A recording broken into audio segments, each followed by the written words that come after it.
Welcome to the Hidden Driveway Show. I'm your host, Amu, and join me today. We have a very special guest, HEAVENSOULS. If you'd like to introduce yourself. Yo, what's good, man? I'm HEAVENSOULS. New York Fall, 1977. Gush Heavens, all that. Yeah, that's White me. girl dragged. Absolutely not. But to get us started, is there anything that you'd like to talk about? Is there anything on your mind right now? Well, I got my new phone. Like, I got a new phone, and I was like checking a lot of shit from my old phone, and there was like old videos and pictures of me when I like worked at a gas station. Mm-hmm. And keep in mind, like, working at a gas station in Texas is actually fucking terrible.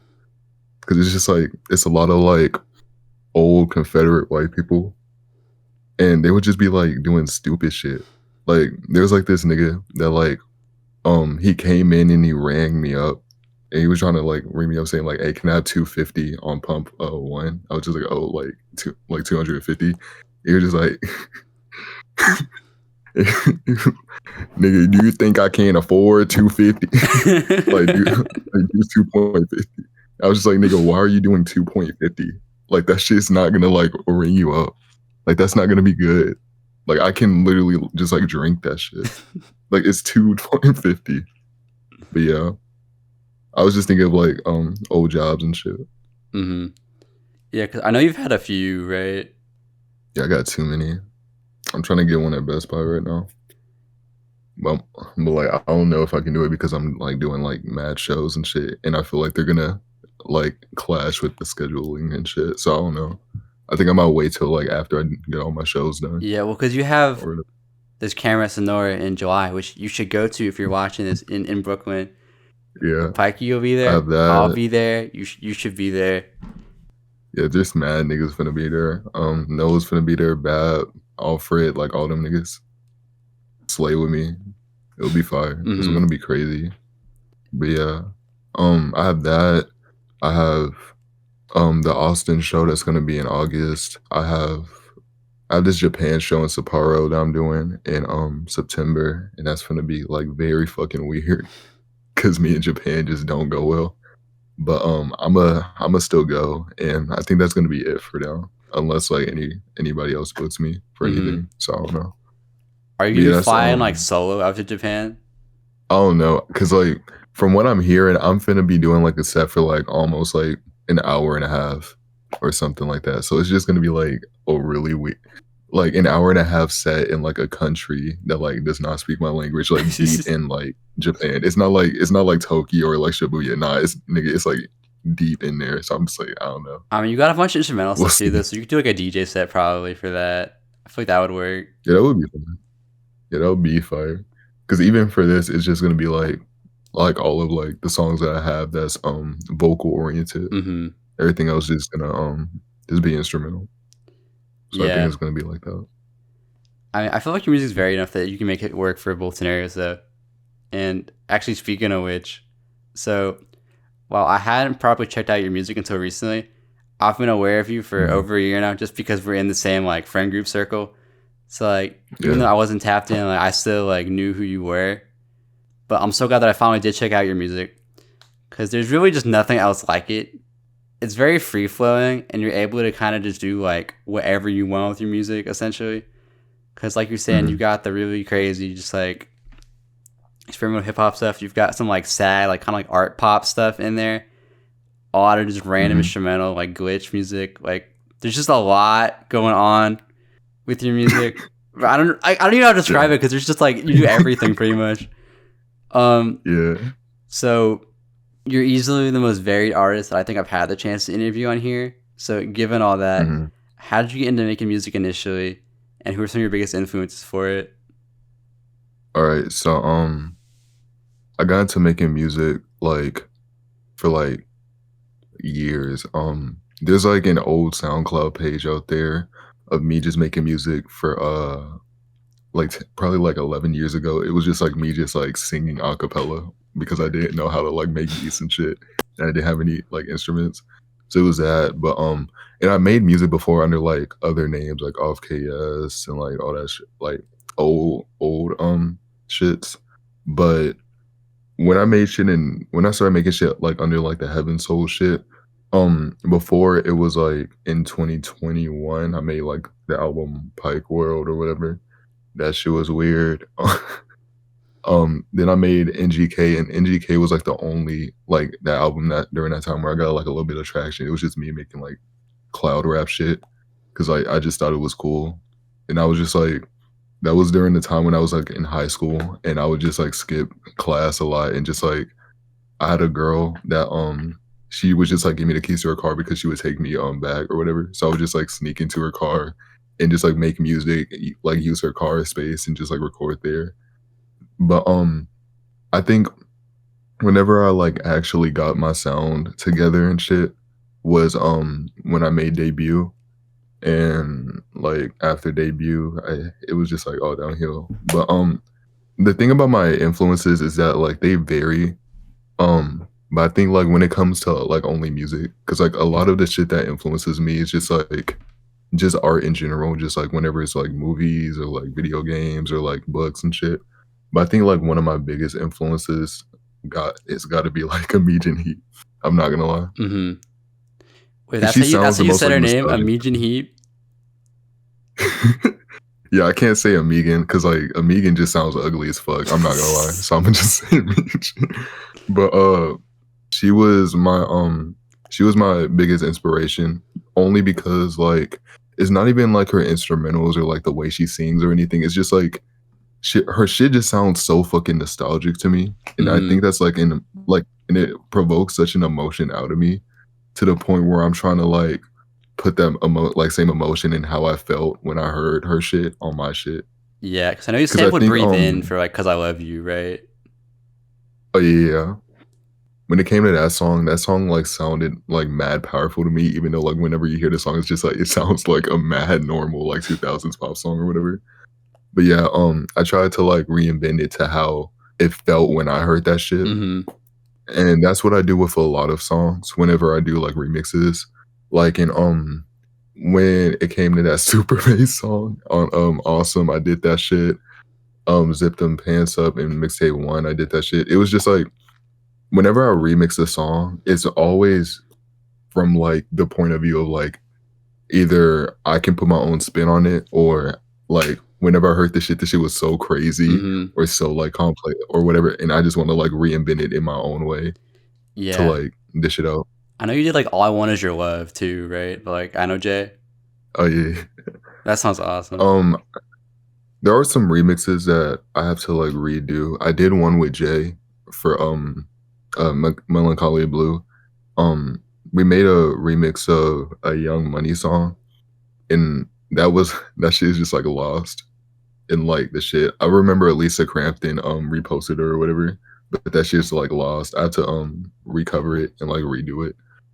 But yeah, I think whenever it comes to music and whenever it comes to any sort of art that I make, I always do it from the standpoint of just like I want to pour myself like into it and also pour how I feel about shit into it because that's just like I would rather like show y'all niggas me instead of showing y'all niggas anything else, if Mm-hmm. anything. That's why whenever I make like shit like dark skinned niggas or like light skinned niggas, I'm like anything that I make fun of, anything that like I think is hard, anything that I think is silly. I will rather just put my whole personality, all of my likes, all of like my flaws and shit all on music and just like make like my product just me, you know? Yeah, I think it's also cool because I feel like your music is like more meant to be like experienced rather than like listened to, if that makes sense. Mhm, mhm. Like I feel like you create a little like world within the album, and it's like you just kind of like put it on the background and you like kind of just like take it all in rather than like bump it like I should do something else. Yeah. Like I think there are some times where like I will make like traditional or just like music just to play for the backgrounds. But I think how I view albums, like actual albums, is I view albums as just like more so just like projects. Like even with shit like Jambalaya, I just had it in the mindset of like, oh, I can make like a scrapbook album of just like all sounds or all like shits I made like during that time, like all the voicemails or like all the calls that I had. everything, I would rather like put it all in there and just like make it as like an actual art piece or like a standalone, just like piece. But I'll still, just like make songs. That's the same thing with dark skinned niggas too. But yeah, like everything that I make, like a majority of what I make is just like the biggest representation of me as a person. But yeah, I'm still like experimenting. I'm still trying out new things because I think that's like as I grow and as I try new things, like I feel like my music should reflect that too, Mm-hmm. you know? But Yeah. that's it. I feel like it's just kind of similar to Jay's also, where like y'all songs will sometimes like shift just like halfway through and something like completely different, and you won't even realize like it's a different, it's the same song. Yeah. I think one thing that I like to do, and this is also something that I'm very influenced by, and this is not even just like a certain person, it's more so just like a scene. Whereas like, you know how like with underground hip hop artists, like let's say like Xav or like fucking Casey, like where like they'll play like a middle part of the song that's like sped up, and Mm-hmm. then like the first song Yeah. pops up, and then like they'll play around and like experiment with like song structures, and that shit was always like very fucking interesting to me. I like trying that with a lot of my songs with like beat switches and shit, but just like keeping it like a central piece still. So that's why like a lot of the times, like let's say something like Paris Hilton Closet Tour, I would just make this shit move because like I want like my songs to breathe. I want my songs to like be its own entity Mm-hmm. and just like do its own thing, you know? Yeah. Like it can move, but like yeah, I just want that shit to like move. But yeah, that's my philosophy when it comes to like making shit. Yeah. I think like dark skin harmonizing is like one of my favorite examples of that because it starts with this like crazy rock thing, and then it's just the most like beautiful thing ever for the rest of the song after that. It's just the intro is just like something completely different. Yeah. Dark Skin Niggas is probably like, I'm not gonna lie, the funnest album that I ever made next to like mixtape. Yeah, it's probably like the funnest album because it's like I think during that time when I was like making that shit, like before I was like making Northside Trap, and that was like one of like the more emotional times that I had in like making music. Then I made like Prada Black and all that shit. But whenever I made Dark Skin Niggas, I was just like we were just like making like so much music together, like me and Stickerbush, and we were just like making so much shit. And we were just like making fun of so much shit. Like his girl would like come in, like she would sing, and we would just like chop her shit up. Like the whole shit was just like fun. Like there was like songs where we would just like make like an actual like rap song, and then like midway through we're just like make fun of like FL Studio and shit. Mm-hmm. But yeah, like I'm not gonna lie, Dark Skin Niggas was just like I just wanted to put like our like friendship and also just like our personalities like in like the front side of the tape and like see what happens. But yeah, that whole shit was just silly. I'm not gonna lie. And that shit was like when it came out, like it took a mind of its own. Like I saw niggas like putting like the album cover on like projectors and shit on billboards. Like niggas like made like shirts for it or whatever without us like press. It was just like a weird ass time to like that I came out with it. No, that's awesome. Though I know That you was like told a me that really like fun shit. Friday is also an inspiration for you, right? Oh yeah, yeah. That nigga's actually crazy. Another person that was like also a really big inspiration on me was also niggas like I'd say Tech, but the thing with Tech Lento and even like when I worked with him, that always inspired me was the fact that like a lot of his shit just felt so DIY. Mm-hmm. And it's not even like the songs themselves, like just like the production and like how he made his songs and shit, it just felt very DIY. Like he just went into his room and like tried out different shit from like dusted up ass like family heirloomed ass music instruments and shit, and just like tried to make shit work for him, and I fuck with that. Mm-hmm. Like I said, I think like a majority of the shit that I'm like inspired by, like Elisa Crampton or Sonic Youth or like whatever, like a lot of that shit just boils down to how that shit makes me feel, and also just like sometimes the like fucking nerve of niggas. Like let's say someone like Against All Logic, right? And how them niggas had like their drums just be like people breaking just like glass and like TVs and shit, but they Mm-hmm. just like made a like a weird groove out of it that was like atmospheric. That shit inspired me more coming from the fact that like there's really is no like rules for music, especially electronic music. Because the thing with electronic music is like electronic music in of itself is very like is intrinsically experimental because the thing with electronic music too is that it's a very personal and independent album because like whenever you're like playing a guitar or like piano, whenever you play a piano you're limited like to only the piano sounds, all right, unless Mm-hmm. you're trying to like use electronics and shit, especially with like guitars and you add like pedals. But with electronic, like when it comes to VSTs and everything, it's just there's so much you can do with it from the ground up to the point where like everything is interesting. Like I can say I can make house music and you make house music and we'll still come up with like completely different types of house music, even though like it's in the same genre and Yeah. it's in the same like so it's just crazy and it's very interesting. Mm-hmm. Would you say that like Dean Blunt is an inspo? Because there was one song I heard where it was just like very Dean Blunt.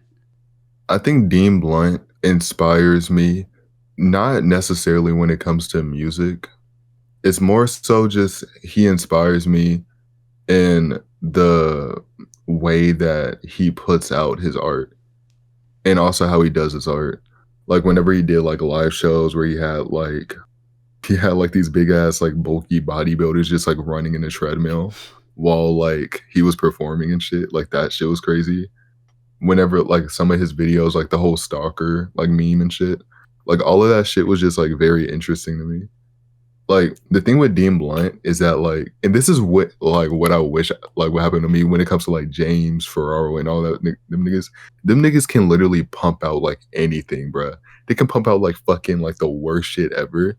But since people are like so intrigued by their artistry, niggas are gonna be like, oh yeah, like it's James Ferraro though. Like oh yeah, it's Dean Blunt though. Like Dean Blunt can make like a 1 hour song of just like I've been watching you and all that shit, and niggas are gonna be like, bro, but it's like, yo, it's like Dean Blunt. Like that nigga's just so interesting. You feel me? And that's what I kind of want to do. I'm not gonna lie. It's just like I'm inspired by them like for more so the stuff around them than Like like their their actual music. ethos. Yeah, because them niggas for real just do anything, bruh. Mm-hmm. And I fuck with that like a lot. Yeah. And like, how did you want in your current name? Because like I know you said before you went by a few other aliases. So like, why is Heaven Souls like what you ended up going with? So before I had off KS or whatever, which was like a pseudonym for Authentication Karma, so which were just like two like groups that I was in that Mm-hmm. like both got defunct. And I went with Heaven Souls because during that time I wanted to make like really like pretty and beautiful and like angelic cloud rap music. Keep in mind I made that shit when I was like in freshman year. And I just kind of like went with it for a minute because I thought it was just like silly. But there have been times where I like want to change my name like to New York Fall or like BB Vampire and all that shit. But I think I'm gonna stick with Heaven Souls because like I just built such a solid ground with that Mm-hmm. name. I'm not gonna lie. I mean, like I feel like you can But always I'm not change gonna it lie. though, because like eventually people will just know you by that new name. That's what happened like Lucy Bedrock and stuff. Yeah, because even with some of like the new songs I'm coming out with, I had like old tags that was associated with the AUTHKS shit that I want to revisit because I just think it's funny, and I also want to like pay homage to like my old music. Mm-hmm. But I think I'm just gonna stick with Heaven Souls until like I find something better or whatever. Because like I said, I've been like Heaven Souls for like a few years. It's been a while. But yeah. Yeah. And like, how did you get involved with like caperflower and that whole like circle? Also. So I made an album named Jonathan, which is like my American name. My real name is Shidi. But I made that album and like I'm not gonna lie, I fucking hate that album. It's still on Bandcamp, but I fucking hated that album. I was trying to make like I was trying to make some ambient shit because I never really touched ambient like that. So I made like my own ambient pop album. That shit's like mad long. It's ass. I hate it. But the main nigga Kiwi Smoke, she heard my shit and she was just like, yo, I ain't gonna lie. Like I need this nigga in my like my shit collective like today. So she DM'd me, she was like, "Yo, this shit is crazy, like, I need you to join my collective," and I didn't really think of it, I was just like, "Sure, whatever," right?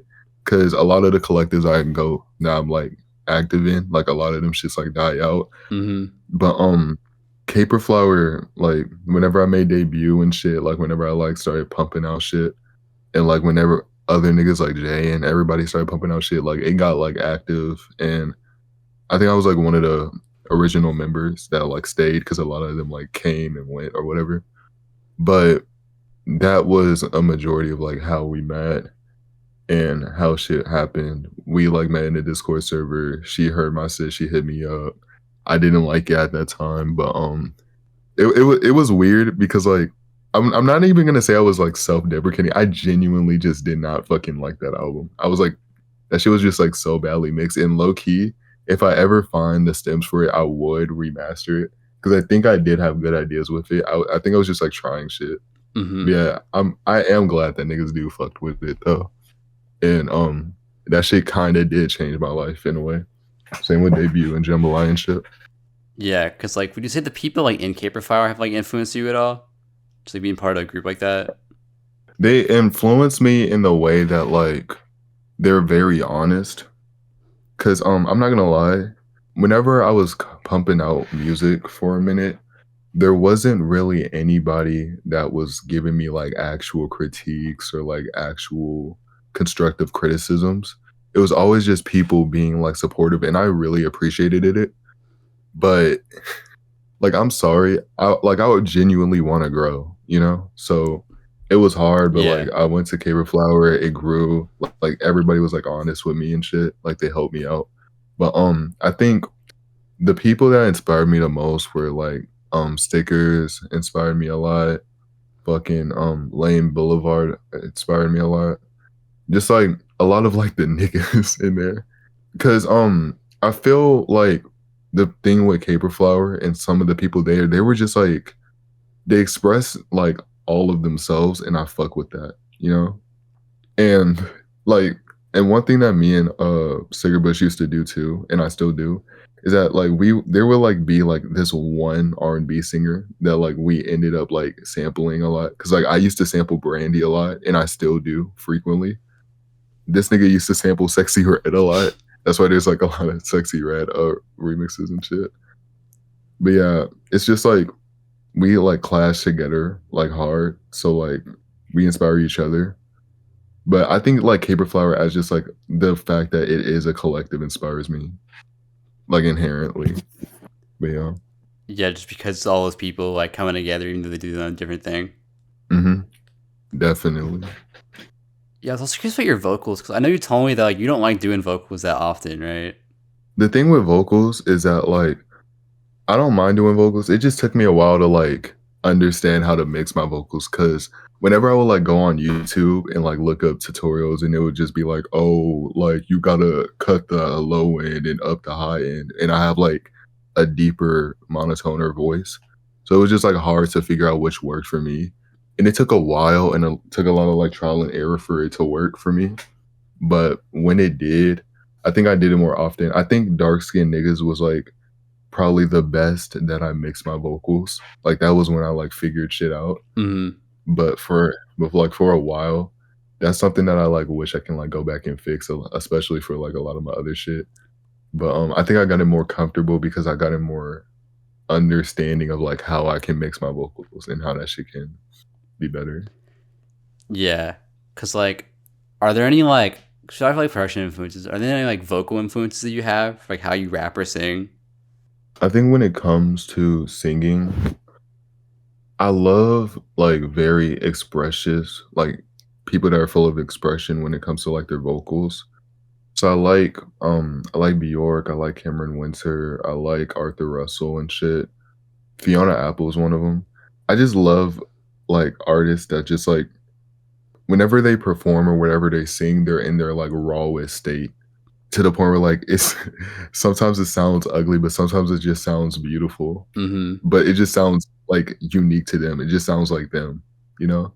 You don't see Bjork trying to, like, do, like, a vocal style that was, like, common. She was just doing that higher, higher, higher, fire, because that's all she knew how to do, and it was hard. But, yeah, I think that's, like, my major influences, definitely. Yeah, I love singers like that, like the I don't know his name, but like the oh my god, like the vocalist for like Fishman's. Like he has a Mhm. weird voice, but like it works for what they're doing. Exactly. And that's what, I think meshes well too. I think also one person that I'm like that is gonna sound like mad, like random, but I am kinda inspired by, especially with like his vocal mixing is Edward Skeletrix, I'm not gonna lie. Dude, I was thinking that actually, yeah. Because I don't know how to explain it, like his shit just sounds like mad clean and like spacious when it comes to like specifically his vocals. And since we have like similar kind of vocal like tones and shit, I mostly just go to him for that shit. Mm-hmm. And it's, like, really nice, but yeah. I think, like, a majority of, like, my shit is just raw emotion and just, like, to the point where, like, it might be ugly and it might, like, be hard, you know? Yeah, I had to But find the that's my song name, but I really liked it. I don't know, like, oh, I'm not gonna know how to pronounce it properly. Like rococo with parisen, is that how you say it? Oh, yeah, yeah, yeah, yeah. Like I love your Um, singing on that song. Thank you. So, that song, I made it, and I forgot I have to double check the song, but there was, like, a song before it where I got, like, a voice message from, like, my friend at the time where she was saying, like, "Oh, like, I got this new dealer, and, I'm trying to get some shrooms off of him, and I like, the shit that I got, like, it looks weird, but I think I'll be fine," and I'm like, "Nigga, like, why are you" like, "No, nigga." But, she took it anyways, I heard she OD'd, and during that time, like, I made that song, like, as, like, a poem out to her about, like, like, our friendship and, like, how shit was together. She's fine now, but that was, like, mostly just, like, the biggest inspiration when it came to that song. It was just, like, an ode to her and an ode to, like, the fact that, like, back then, like, before we, like, grew up, because there was, like, a time when we were, like, mad distant from each other, like, we haven't hit each other up in a minute, but I was just trying to, like, point to the idea of, like, those times that we took for granted when it came to just us just doing, like, random dumbass shit, like, shooting trees and shit outside, like, that shit can literally just go, like, that shit can literally just, like, be gone. But yeah, that was, like, a big idea that I played with Roco Lee Harrison. Yeah. I love the video for that one also, because that's when it snowed here in Houston, right? Yeah. I was in college and, I couldn't sleep. I woke up, like, early in the morning, and I was just like, "Yo, this shit would fit, like, so well with Roco Lee Harrison." Put that shit on my iPhone, prop that shit up, and, I just, like, did my shit on that. And I think it really came out well. I really loved it. I wanna do more music videos, but, I have some other shit planned, especially for the, shit I'm doing with Pilgrim Rate, but Mm-hmm. that's definitely a highlight for me. I really love that music video. Yeah, because I feel like you managed to like a lot with a little, if that makes sense. Like that video doesn't do that much, but it's like you just did all the right things for it to make it feel really like powerful. Yeah. Thank you, man. And I know you told me that like hood irony is like kind of like inspiration for you also, right?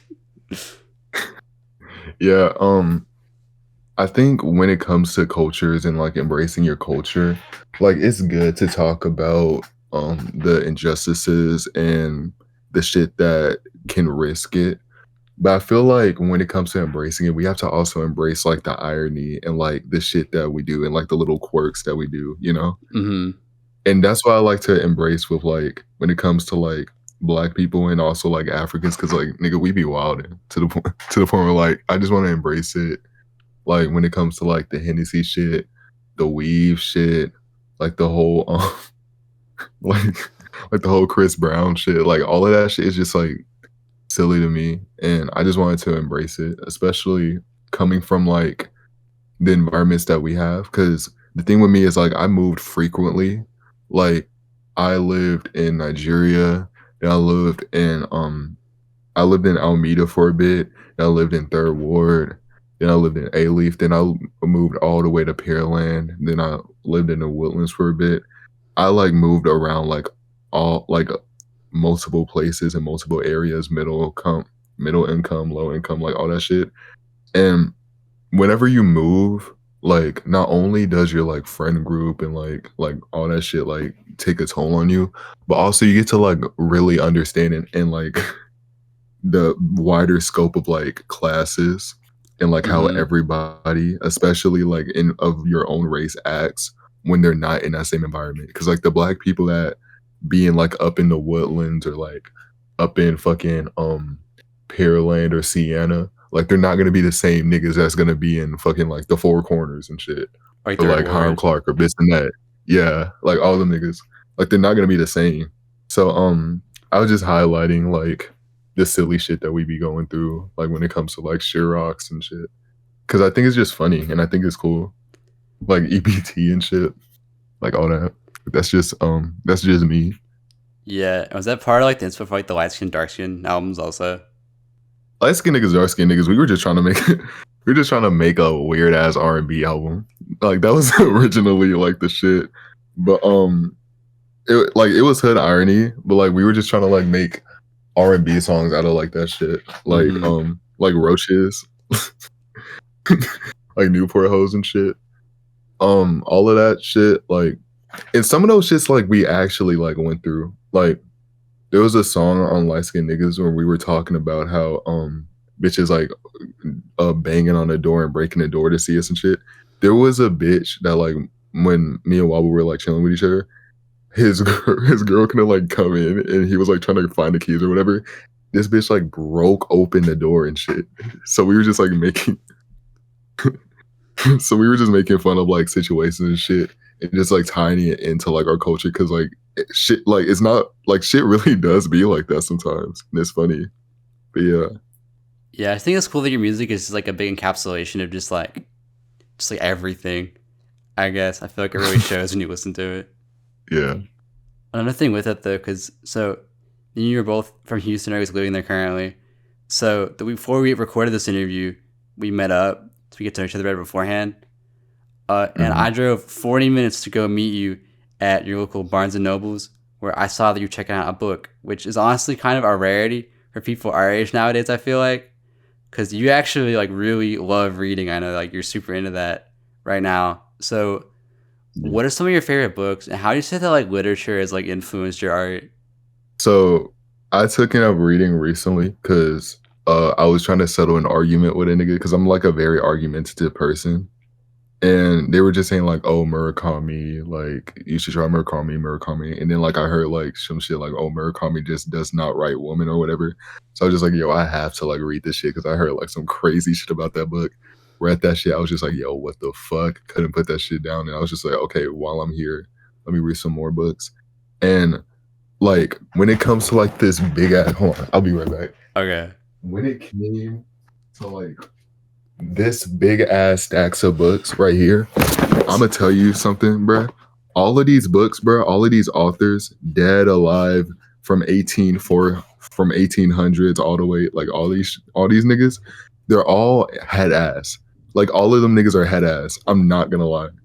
Like no longer human.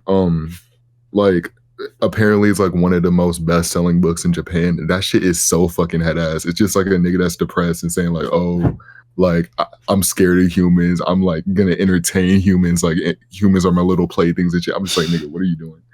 But my I think my favorite books, especially when it ties into my music, is like books that encapsulate certain atmospheres. I think this book, Cormac McCarthy wrote. I don't like this nigga like that, but this book is hard. It has like a very dark and like kind of beautiful kind of atmosphere that like he encapsulates with his words, which is so fucking interesting to me. I'm still reading this shit, but this shit is really good. The Brothers Karamazov. This shit is like actually really beautiful.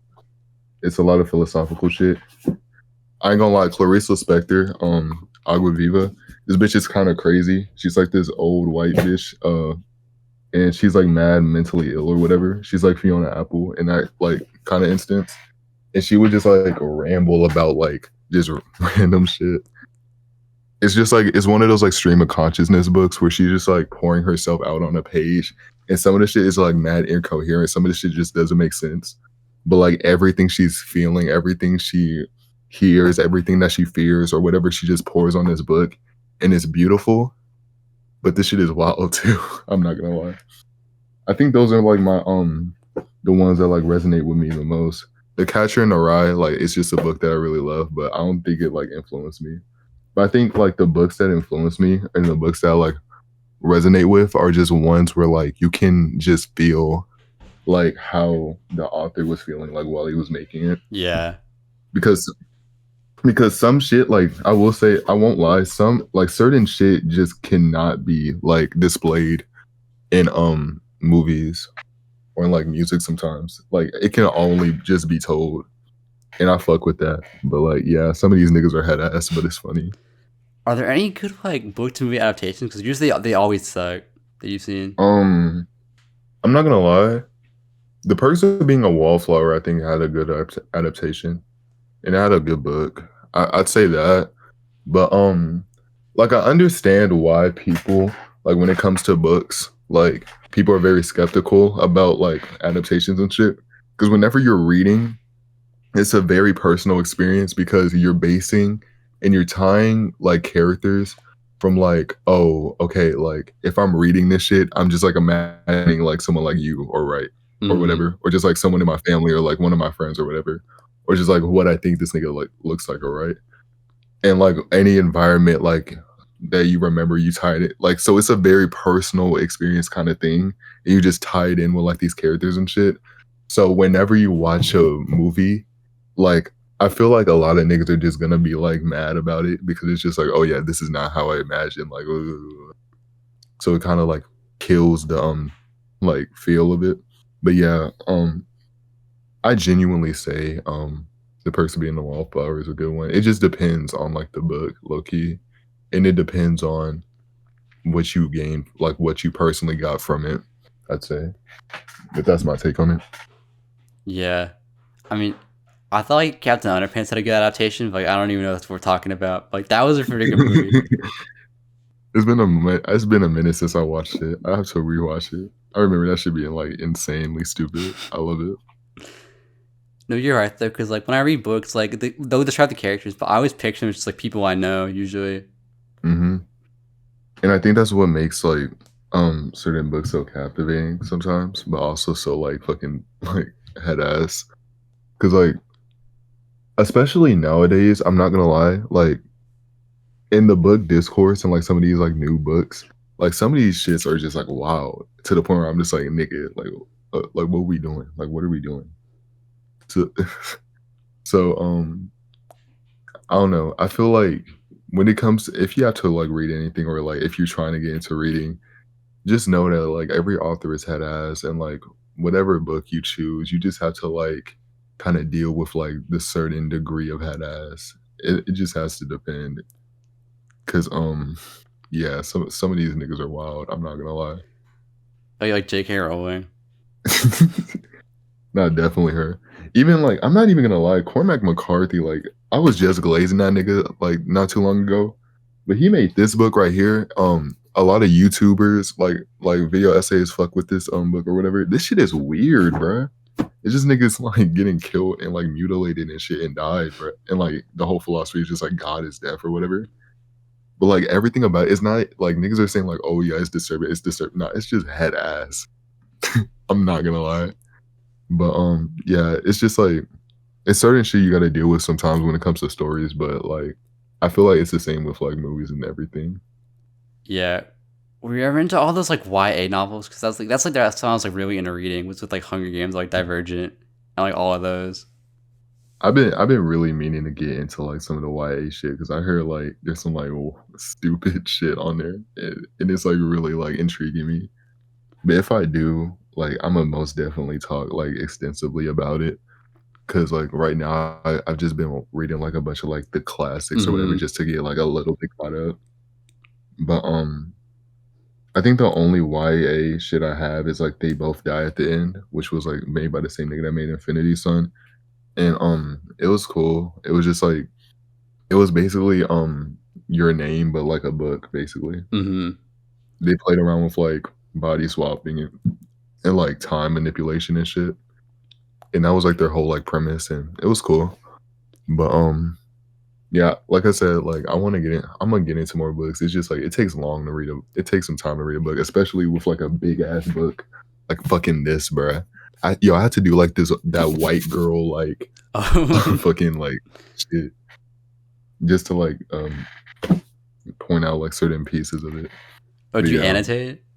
I'm not gonna lie, I can't annotate because like I don't want to be like ruining my books. Mm-hmm. So what I would do is just like do like a lot of like little sticky notes and shit when it comes to like certain passages and shit, and just like go through them. I used to do that shit a lot with some especially like the books that I like want to like make fun of.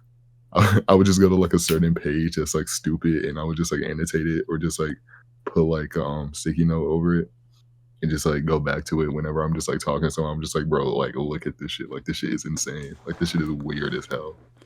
Yeah. But yeah. I think books are also cool because it's like the ultimate escapism in a way. Because you like create an entire like world in your head like as you're reading it. It's all like up to you to make that. It's not like a video game where it's like put in front of you.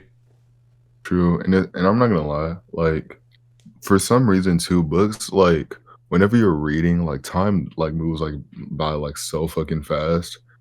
For me at least, I don't know how it is for any of y'all, especially if it's like a book you're genuinely interested in. Like time moves by like so fucking fast to the point like you see like those YouTubers that's like, oh yeah, I read like I took upon myself to read like an hour a day for like a whole month, like hardest like shit ever. I'm just like, yeah, I don't think it's that bad. Like that should be going by like so fast to me. But yeah, it is like really good escapism, even if like I said, the atmosphere and like the world that you're like diving into is like interesting enough. But yeah, that's my like 2 fucking cents on it. Yeah. Because like, were you into reading when you were younger and then you came back to it now, or is it like a more recent thing for you?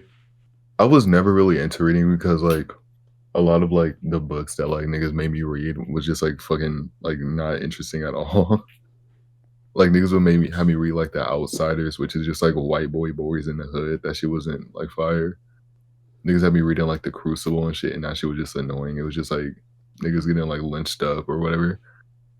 I think like there was like a period in like middle school where like I read Fahrenheit 451 and that shit was like very interesting or whatever. To the point where like it gave me like a little bit of a phase, but it wasn't like long.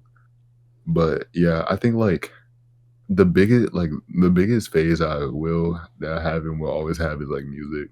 Mm. Also kind of video games. I was like I wanted to be like a video game nigga. I want to be a video game YouTuber like so bad. I'm like, you got the Switch there. It's not too late. It would be funny though. It It's would like be you got the new silly. I've Horizons been one too. thinking That's like you gotta be like really into it to have like that version. not exactly. Cause I think there is there's videos up of like me and Sticker Bush, like we were streaming like us playing video games and shit. And I think it's still up. It's just like long as fuck. Mm-hmm. I do want to like promote it because this shit is funny, and we're still gonna be doing shit like that. It's just like it's stupid. But yeah. Yeah. Moving on. So I know earlier you Mhm, described your music as a scrapbook. It's just kind of like a way to represent like your life like through music at various points in your life. mhm. And it's like it's almost like a way to soundtrack it, right? And even though your output is like so consistent, you're constantly working on stuff. I'm sure there's a lot of stuff that you listen to as well that you associate with like time periods of your life. So like, what are some albums or Mhm. artists that you associate with like specific like moments in your life? So whenever I made debut, that was like during a time when I was just like massively traveling. Like I went to Italy, I went to the UK, I went to fucking Estonia. Like I just went to like different places and shit. New York, and like while I was just like um going to like different places and shit, I was just like listening to like different music from different people, but I also had like this feeling of just like longing to like go back to Nigeria, which is like a place where I literally just can't go back to because like I got like green card issues right now. Mm-hmm. But I think massively I was listening to niggas like Aoki Takamasa and like Tujiko Noriko, which is like these two niggas that like make like micro sound like Japanese pop music that I like really loved and like I was inspired by. I listened to a lot of like bluegrass music and I also listened to a lot of like jazz music during that time too. And I think that's like one of the main things that I like messed well with. Like I want like whenever I made debut, I wanted to make like my own version of like jazz music during the time, which is just like incorporating like the glitch elements that I always Mm-hmm. did, with just like but just like very minimal and like spacious and like made it as like clean and beautiful as possible. And that's what I did. Jambalaya, that shit was just like it was just like another happy point in my time too. And I was just like going to a bunch of clubs. That was like during like the rodeo times. I was just like going to a lot of like places in like Houston and shit. So a lot of it was just like me paying homage to Houston. Like I was listening to Bun B, like all that shit, DJ Screw and all that shit. And Oh yeah, is the cover one of those just like cow farms they have like all over Houston also? yeah, my aunt has a bit of land and she had like a cow farm. Mm-hmm. And I took some pictures of like the cow, like a cow, early in the morning. And I thought it was like I thought it looked really funny. So I put it in my album cover for Jambalaya. And keep in mind, Jambalaya was just like a weird ass album too, because when it came to certain samples too, I had to like clear them. Like some songs were like on Bandcamp, other songs I couldn't put on there, so I had to put like some extra songs that I made during that time. But like one thing that I was just like really listening to was just like a bunch of like disco and like Texas born music because that's what I mainly wanted to like pay homage to. Just like the places I was like in. Fucking Northside Trap. Northside Trap, I literally just like made when I was just like when I was arrested in New York. Like that was like the whole like inspiration. I was literally just like Northside Trap, Mm-hmm. like in fucking New York. But I think the main thing I was like listening to during that time was just a bunch of like ambient music, low key, and a bunch of like spacey deconstructed club music, whether it's shit like Arca, whether it's shit like fucking DD Storm and shit. Just like a bunch of like deconstructed shit. I was listening to a lot of Cuberus or whatever. It was like this nigga, like this flashcore nigga that like made shit with Aphex Twin, made an album. He died, but he made like some like really beautiful ambient shit when it came to the flashcore genre that I really loved during that time. And New York Fall, I was just listening to like so much fucking Miles Davis, like so much fucking Miles Davis. I was also listening to so much Otomo Yoshihide. It was like this Japanese bitch that was like doing some weird ass shit with jazz music, like some weird ass shit. I don't even know like what she was trying to like accomplish with that shit, but like I was just like, yo, like this bitch is tripping, but I fuck with it. So Mm-hmm. I just did it. But yeah, that was a majority of like the shit I was listening to. I think like the shit that I listen to during any time I'm making an album, especially with like mixtape one, is just like shit that I'll either try to make and like spin in like my own way and like make myself out of it, or just like anything that has to do with just like the sound that I love, but like that shit like provokes something out of me. Um, because I noticed you were flying a lot. Like, do you have like albums you listen to like on flights specifically? My family, like, they live in like they don't live, but they work in like the travel industry. My mom like works in the flight industry. My dad is a truck driver, and he also worked in the flight industry for a bit. So like I always had like a lot of flight benefits. I always went places, even when I was younger. I was like constantly moving, constantly dealing with people, constantly like talking to different cultures and shit. And a majority of it was like in America, right? So Mm-hmm. like I'll go to like California, go to like Alabama and shit, but it will all like be centered in America.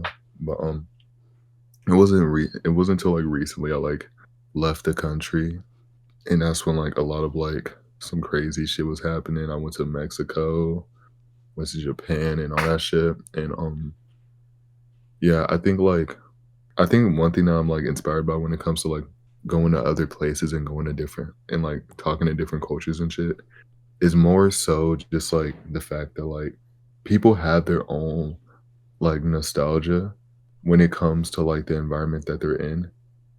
But for some reason for me, when it comes to like any other like environment that I'm in, like I feel nostalgic for it. Like I fucking hate Italy, don't get me wrong, but that shit just like like being there kind of also still provokes an emotion out of me.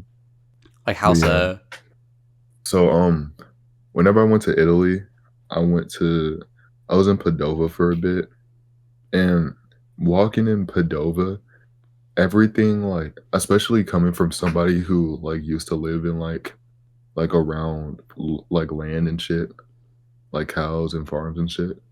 Like the thing with Italy, especially like where I was living, was it was just like it felt nostalgic to me because it reminded me of like whenever I lived in land because there was like a bunch of it was just a bunch of trees, a bunch of mountains, a bunch of like free space, a bunch of like long ass like grass.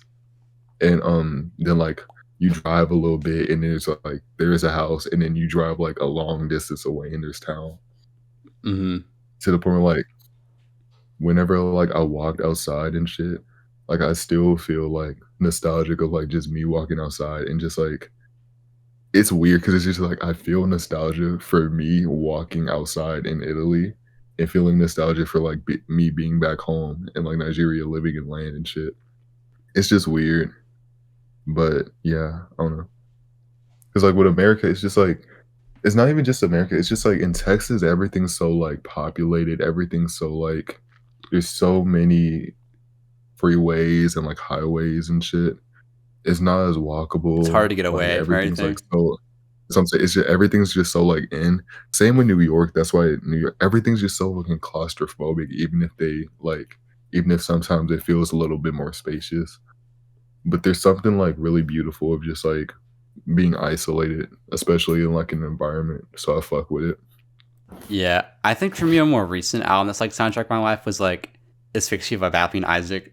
Like I was listening to that like my entire like first semester of college last year. Mhm. I have some shit. With that beat. And one of the songs on Dark Skin Niggas, like the last song, Hmm. or like the second to last song, like the long ass song, there was a Babby beat that I used.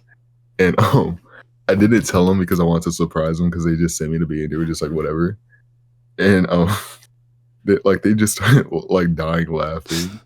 And they were just like, bro, what the fuck? You're like the third But person that's yeah, used that beat also. that's what I think is funny. Cause like they genuinely like was not expecting it. And that's why I was just like, yo, like it's just gonna be stupid. But yeah, Bappy's cool. Like I said, I do plan on like reaching out and like collaborating with more people. It's just hard collaborating with some people. Not because like I like hate people or anything. It's just like some people I don't know if I mesh well with. And also some people are just like so egotistical when it comes to shit. And also so they're not really people that are like whenever I ask for like a verse or whatever, like they're gonna get back in like a good time. Like it's probably gonna take them like fucking half a year to get Hmm. back with like one verse and shit. And I just do not feel like dealing with that shit. Like they're not reliable. So I would rather like have people around me that like I love, like they love their music. I know that we like will mesh well with. That's like reliable with me. And yeah. Yeah, because I feel like your music is like I feel like it's hard to fit in like the vision you have. If that makes sense. Like you gotta be like a very specific kind of person to like work with your stuff. Mm-hmm. Cause I think like for a minute there was like for that was like the main thing with mixtape one. I was just trying to like collaborate with everybody. So I was collaborating with Elisa, Quinn Churchill, Kelly Garlic, like all these random ass niggas. And Bugs Buzz Piano, I collaborated with. He was that nigga. But yeah, it was just like after that, I was just like, yeah, I don't know if I can if I can Mm-hmm. just like do this shit. That's what I'm saying. I'm just trying to like whenever it comes to certain shit, I just want to like I'll make a beat for somebody and I'll like lab with people. But sometimes it's just like annoying having to like constantly wait or just like constantly like ask like, hey, like how's everything going? And like nobody will like respond. And then they'll respond like 19 days later being like, oh yeah, like don't worry, bro. I'm just like I'll get to it. I'm just like nigga. No, I've been dealing with So that since yeah. November 2023 with like he's been telling me he's gonna do this one verse. Every time I hop on call with him, I ask him about it. He'll say he's gonna do it, and it hasn't happened Mhm. yet. But I don't know. It's like I feel like it'll be worth it when it does happen. You gotta hold out. But Not true.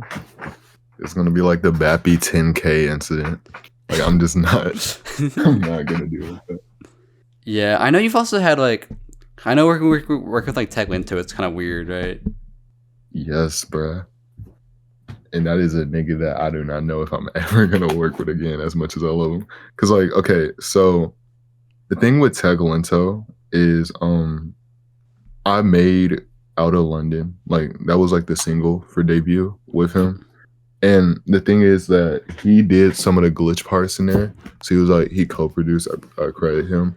And the thing about him like doing the glitches, I was just like I met him through Mimicsgate. I like knew Mimicsgate for a minute. And they put me in with Tech, and I asked like Tech like, hey, do you have like any sound design shit that you're doing? I'm like trying to make out of like the song out of call like out of London. Do you want to like help me out? And this nigga left me on scene for like literally a month.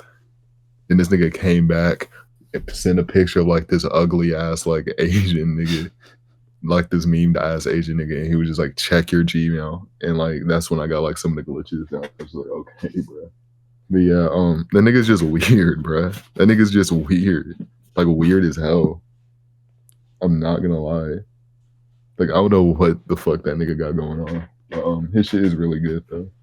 It's the same with it's low key the same with Pilgrim Raid. Like I love that nigga to death, but there'll be times when like we'll be like, okay, like this shit is good. Like we're gonna like make this shit crazy, and then like he'll not say anything for like a week, and then like he'll come back and like he'll send me like a fucking like Family Guy IG reel or whatever. And I'm just like, bro, like what the fuck is this nigga got going on? Well, I love that nigga to death. Like that's my nigga right there. I love that nigga. But, Yeah, I don't know. I feel like it's one of those yeah. collaborators you really believe in, though. It's like always worth it, no matter how long it takes to get like the end result. No, it is worth it. It's just like, yeah, like the process of it is just like kind of like nerve wracking sometimes, especially Yeah, when you don't know if somebody's gonna do it. Cause like I'll be in like BC with some of these niggas and they'll be like I just got a backlog of like 5,000 niggas that I have to do features for us and mails for. Like I'm just like, yeah, I'm not collaborating with a nigga like that. I'm sorry. I just can't, bro. But yeah, that's my whole shit. yeah. I think the worst I've been with that was like a month, but I felt like awful that it took me like that long to like get to it. So I've like since then I feel like I try to be like a same day delivery kind of person if I can be. Yeah. But I feel like for me it would just be like I think the longest that I'll do is like a week. Mm-hmm. Cause like depending on when you hit me up, I don't know if I'm gonna be out of town. Like I don't know.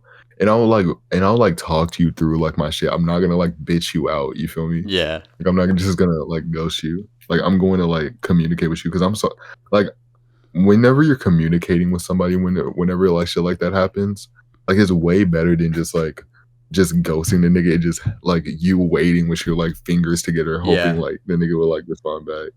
But that's my take. No, I know we're talking about like Ahmed is like the goat at that because like if you don't like him, like he gets back so fast, and if you don't like, he'll just redo a new verse. Like there was one where Yeah. he did a feature for my EP with Restless, and he lost the acapella for it, so he just did a new verse entirely. That was like way better than the old one. No, Ahmed's funny. I want to make a song with him. That nigga's just like silly as fuck, especially like when he's freestyling. Like You we gotta get like British Ahmed on a song. But yeah, I want to hit that nigga up, Mm-hmm. like especially because I did like a diss track on Angel, and like he was there, and like literally he just pulled out his FL Studio, did his like little vocal preset, and just started like going ham, and I was just like, bro, who is this nigga? He did like a birthday freestyle for Osgood recently also. Like he was like doing a happy birthday, he just like started Oh, doing it like yeah. halfway through. Yeah, I remember it. I saw that shit. That shit actually had me dying. I love that nigga to death. There's an ant on my desk right now. Oh, there we go. You got him. Crisis averted. Yeah. Hell yeah. It was like a big ant though. It wasn't like, it was like No, that's crazy. moving on though. So I don't know like if this is true or not, but I think like your most like successful album today has probably been Jambalaya, and that's a personal favorite of mine as well. And one of the songs towards the end that I really enjoyed was Kiss Another Day Goodbye, which was like way more minimal than I feel like your stuff usually is. Because like that song's literally just like the piano and your vocals usually. You got way more going on. But I kind of liked that. It was just like, it was just that. Yeah. But yeah, it can be hard to say goodbye to a great day sometimes. But I think it's really important to appreciate the memories surrounding them. So like, what would you say some of like the best days of your life are? I'm not gonna lie. I think the best days of my life probably are like the days either like that I don't have to go to work, or probably like whenever I'm just like literally just like hanging out with my friends. I'm not gonna lie. I think that's like the best days of my life where I'm just like doing nothing but hanging out with my friends. Mm-hmm. Because I don't know, I'm like a person where I just like I like being around people, but I just don't like being around people for like so long, especially if I'm like uncomfortable for them. That's why I like hate customer service jobs, because like niggas are fucking stupid. Mm. But like whenever I'm just like literally just chilling and just like chilling with my friends, it's just like making music and like doing the shit I love. That's what I want to do. Like I said before, like with like the Forte shit when like we met up, bro. I'm sorry. Like my dream, like profession when it comes to anything is just like to be a nigga that wakes up, makes breakfast, hop on a DAW, pull out like a mix or whatever on like an NTS sesh or whatever, go to bed, revenue come in. Like that shit is just like the dream. I'm not gonna lie.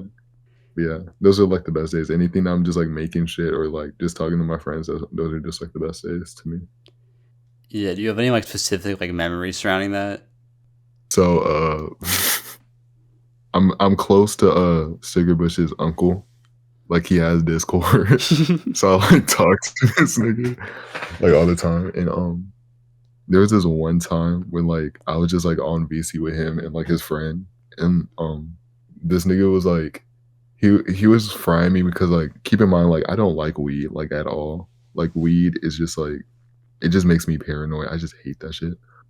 But I like told him who was just like insane about weed, and I've never met a 40-year-old nigga that fried somebody else for like not being an addict. He was just like nigga. He was just like this nigga living life with no condom and shit. Like, he was just like going crazy. Yeah, that nigga was just like the funniest shit ever. Like whenever like he would like play a game like Monster Hunter and I would like flame him for it, he was just like, "Oh yeah, I'm sorry, I'm not playing like I Fuck Bears 3 or whatever." Like the nigga was just evil. But I love him to death. Yeah. Yeah. I know. Just don't know if like I know you also like hate Mike, right? Oh yeah, I hate that nigga. I'm sorry. I'm gonna be so dead ass. I'm not even look. I'm not. Hold on. Absolutely. Look, I'm not big at all. I'm not even gonna pretend to be big. So I genuinely do not give a fuck. I do not like that nigga. I do not like that nigga. I don't know what it is about his voice.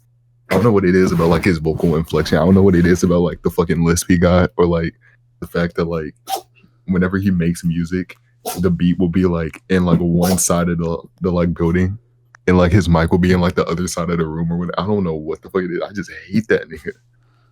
I'm not gonna lie. I do fuck with Nino Tay and I fuck with like his buddies, but like Eric, like we all happy and shit. Then Mike get on the beat and Everett like frowns just. Like, start going. I'm sorry. I like Mike. I like Mike. Yo, I tried. I honestly tried. It's just like I don't know what it is, bro. And like Burning Desire, I was like kind of like I was getting into, but then that Real Love song came in, and I was just like, yeah, nah, y'all got it. real love. I'm searching for real love. Real. That shit. No, absolutely not. And I know I make fun of Jane Remover a lot, and Pappy be on my ass about that shit. But yeah, that shit is just funny. I don't know. The thing about like me expressing my opinion, I'm just like very bold about like what I like and don't like.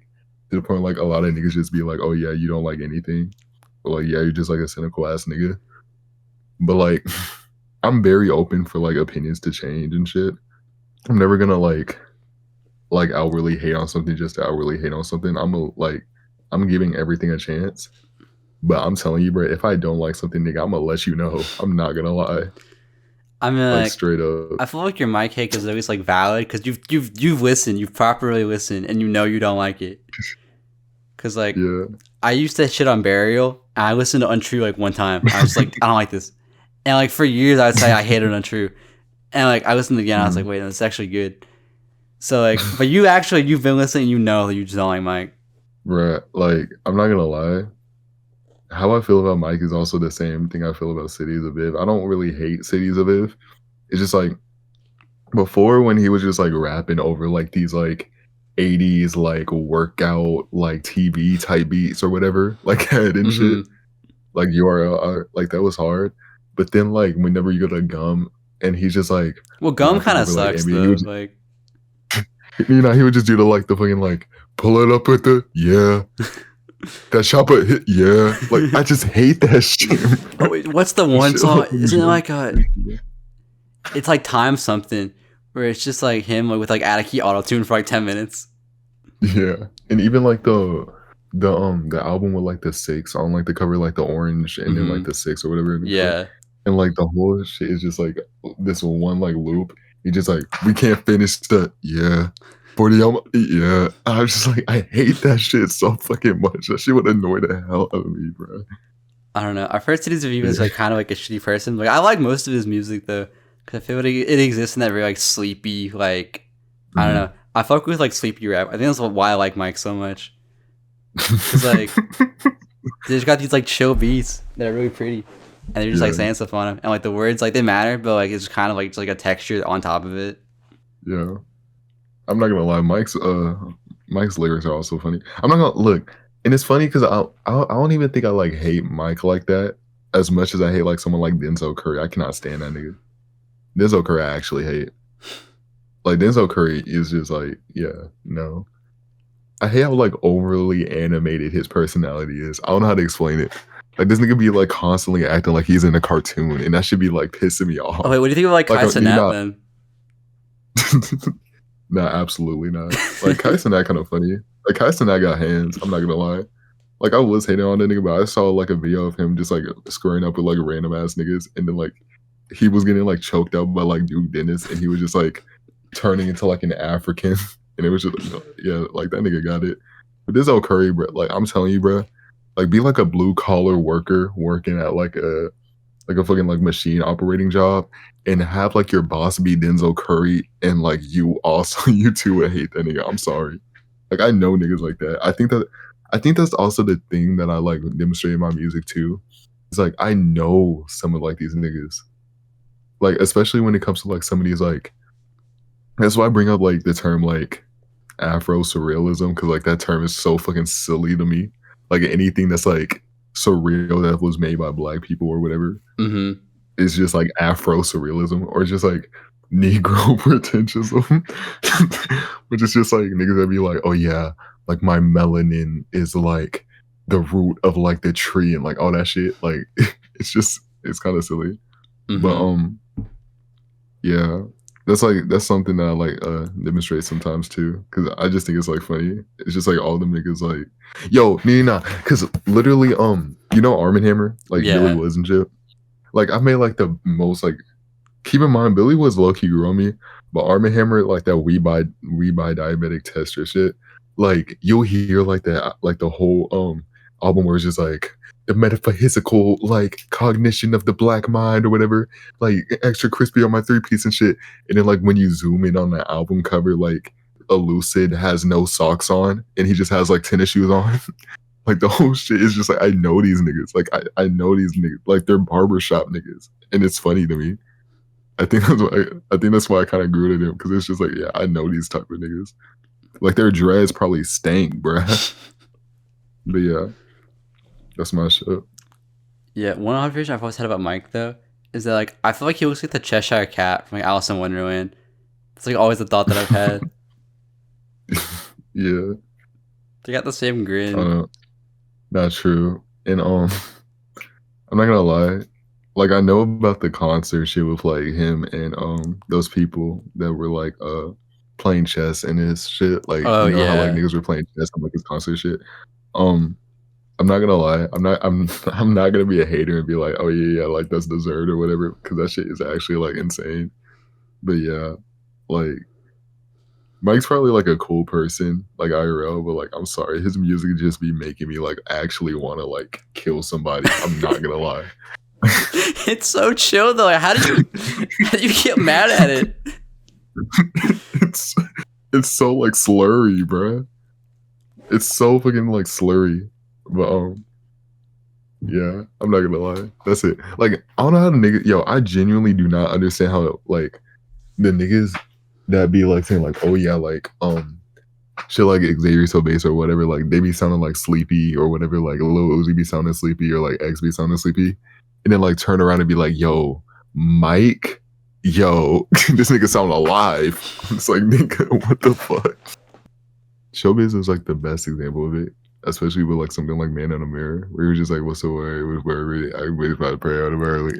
I was just like, I used to hate that shit too.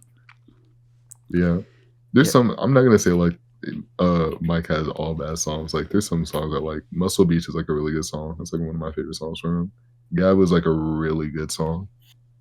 But yeah, I'm not gonna lie. The May God Bless Your Hustle or whatever, like album, I Mm-hmm. make fun of that shit like so many times, bro. I make fun of that album like every day. Cause that fucking niggas won't warn me, I don't really know. Like that song, like that shit is so fucking ass. Oh wait, what do you think about 454? Because I know he's toured with Mike and Denzel. So 454 actually like grew on me. 454 is insane. 454, I need more music from him like today. Like not tomorrow, like not next week, nigga, today. Like he's hints like that nigga's hard. I'm not gonna lie, he inspires me a little bit too. it's like I Cause feel this shit like just his sounds music so is like like he fun. sounds like a cartoon character. Like when he raps, I thought it might fit into stuff you Mhm. don't like, but No, his shit just sounds like so fun. And it sounds and it feels like I love rappers that are just like naturally themselves. And like they're also like they're just fun. Like cause like I think that's why I love RSK Nephew so much. And like why I'm low key also inspired by RK Nephew a lot. Cause that nigga would just like hop on anything and just like do anything, you know? Like I saw this video where he was just like for Halloween, he had like a bucket of switches, and like he like kids came into his door and they were looking at like the bucket of switches, and he had like a fucking like Halloween mask and shit. Like I love that nigga. Like, that nigga's my hero. He's so stupid. no, like, But I think yeah, with 454 though, like, I think he can take his time because like when he does drop, the whole album is like perfect. It'll be like 30 songs. true. Like how do you do that? And not only that, he be like making like I remember like that last album he made. He had like that shit was like 30 like songs. Like it'd be like a lot of shit. That's what I fuck with. No, I think he's You know, incredibly it's just just like consistent when he puts stuff out. So not true. I just hope he drops more. I don't like. I don't want him to be like, yo. And also, I have like a theory about it, and I like low key like made a bar about it, like on Dark Skins. That like the more you realize that like a lot of dark like black R&B artists and like bands, them niggas be taking the longest to release music. like Like Frank D'Angelo and Ocean, stuff. maybe yeah, Frank Ocean be taking like long to make music. Sampha be making taking long to make music. SZA be making taking long to make music. Like the actual like all the niggas. Like Sade, like what the fuck? It's taking that bitch like 20 years to make another album or whatever. Like all of these like R&B artists are just taking like so fucking long to make music. Meanwhile, like when it comes to like rap, people are like mad consistent about it. Frank Ocean too. He's just like, what's going on? I feel like the kind of music they make though is harder to just like turn it on and start like recording. Like you have to be in, like a mindset to like have something to say or like a purpose with it. I feel like rap is a lot Not easier to true. just like push stuff out. Hmm. I think that's why like when it comes to like certain rap, and I think that's why like that's one thing that I do agree with when it comes to like someone like Kendrick, where it's just like nigga, like sometimes I genuinely just don't have anything to say. I'm like not your savior, bruh. Like go get on. Like my shit good. Like I'm good right now. Hmm. So I'm just like, yeah, like that's what like that's cool. Like that's fine. But like I think that's why I'm like I think that's one thing that I like do respect about Kendrick right now. At least it's just like now he's just like chilling. Like he's just making like his little songs, like the like his fun songs featured or whatever. Like he really didn't have really anything to say other than just like he hates Drake. You feel me? But like yeah, that's my 2 cents. Yeah, But I know there's like apparently he's like featured on the new like Clips album that's not out yet. Like Pusha T like left his like record deal because they're trying to censor like Kendrick's like verse on it, and he left the record deal so they wouldn't censor it. oh yeah, I heard about that shit. I'm not gonna lie. I'm not even gonna say that I'm like getting motion, but like one thing that I'm like realizing like outside of like this echo chamber when it comes to like music shit, especially when it comes to like setting up like shows and shit, Hmm. is that niggas stay like blacklisting. Like I don't know what it is, bruh. Cause I remember like the first time I was doing a Japan show, this was when like like I first came out with dark skins. And there was like this girl that was just like, hey, like for your set list, I want you to only do shit from like debut, from Bliss and all that shit whenever you were making like micro sound shit. But like all the other shit, like the dark skin niggas and light skin niggas and like Northside Trap, do not play that shit. Do not, I don't want you to do like do not play that shit. Like that shit is too like far off. And I'm just like, nigga, what? So like they were just basically saying like, oh yeah, like the blacker you go, like do not play that shit. But like the more like normal you go with like the like uh just like the whole like ambient shit, yeah, like you're good on that. Like good job. So I'm just like, what the fuck is going That's on? weird. I've like never heard that for a show before. That's what I'm saying. So like in my mind, I'm just like, yo, so like if it's like that, then like for just like a Japanese show, then I have no idea how shit is gonna be like when like you grow bigger and you go to other venues or like bigger like shit. Well, I feel like when you get if you get bigger, then people be used to the stuff you make because that's why you're getting bigger. So then it wouldn't matter. True. But I feel like there's also gonna be some like nuance to that shit too. So I don't know. I feel like it's just gonna be like it's gonna be so weird like dealing with shit like that. So I'm gonna just like let shit rock. I'm not gonna lie. Yeah. Speaking of different kinds of music, though, so as I said earlier in the interview, Mhm. your music has an extremely wide range in terms of what you're able to make, and this remains true as Drew is New York Fall 1977 back in May this year, which is an entire jazz album, which is just unlike anything else I've ever kind of talked about. Someone I've interviewed before, like no one else made a jazz album, or you're the only one. Um, and I know Yeah. you're working with like a whole like a quartet for that also. So like, I'm really curious how Mhm. that came together. Like, what was the process of working on the album like? When I did debut, I went to Louisiana and I had a mentor during that time, which was just like a nigga that did taxes with my mom or whatever. And he hooked me up with this jazz quartet that was in Louisiana. It was like in some Louisiana free jazz archive like group or whatever. And I met them. We had like a meeting. These niggas had like a spiritual meeting. It was just like some black pretentious niggas. They had like the whole like ubus and shit. Them niggas had like chimes and shit, like, they were playing, like, a weird, like, sine waves and, like, ambient music. Them niggas were, like, humming, like, Yeah, it was, like, a whole thing, right? So just like, "Yo, what do these niggas got going on?" But, told them that I made music. We, like, did some, like, background shits. We did, like, some jam sessions, and we were just like, "Yo, like, if we make some shit, like, and compose some shit, why don't we make, like, a, free jazz album?" So we did a lot of recordings. We did a lot of solo recordings. So we had like a booth and like saxophonist, Azamodi. He went into the booth, he did some saxophone work, Kennedy did some shit for the drums and shit, like solo. I had a friend, Scout, do some drums and shit. It was just like everything was just like solo recording, and I put them together and like curated them and mixed them.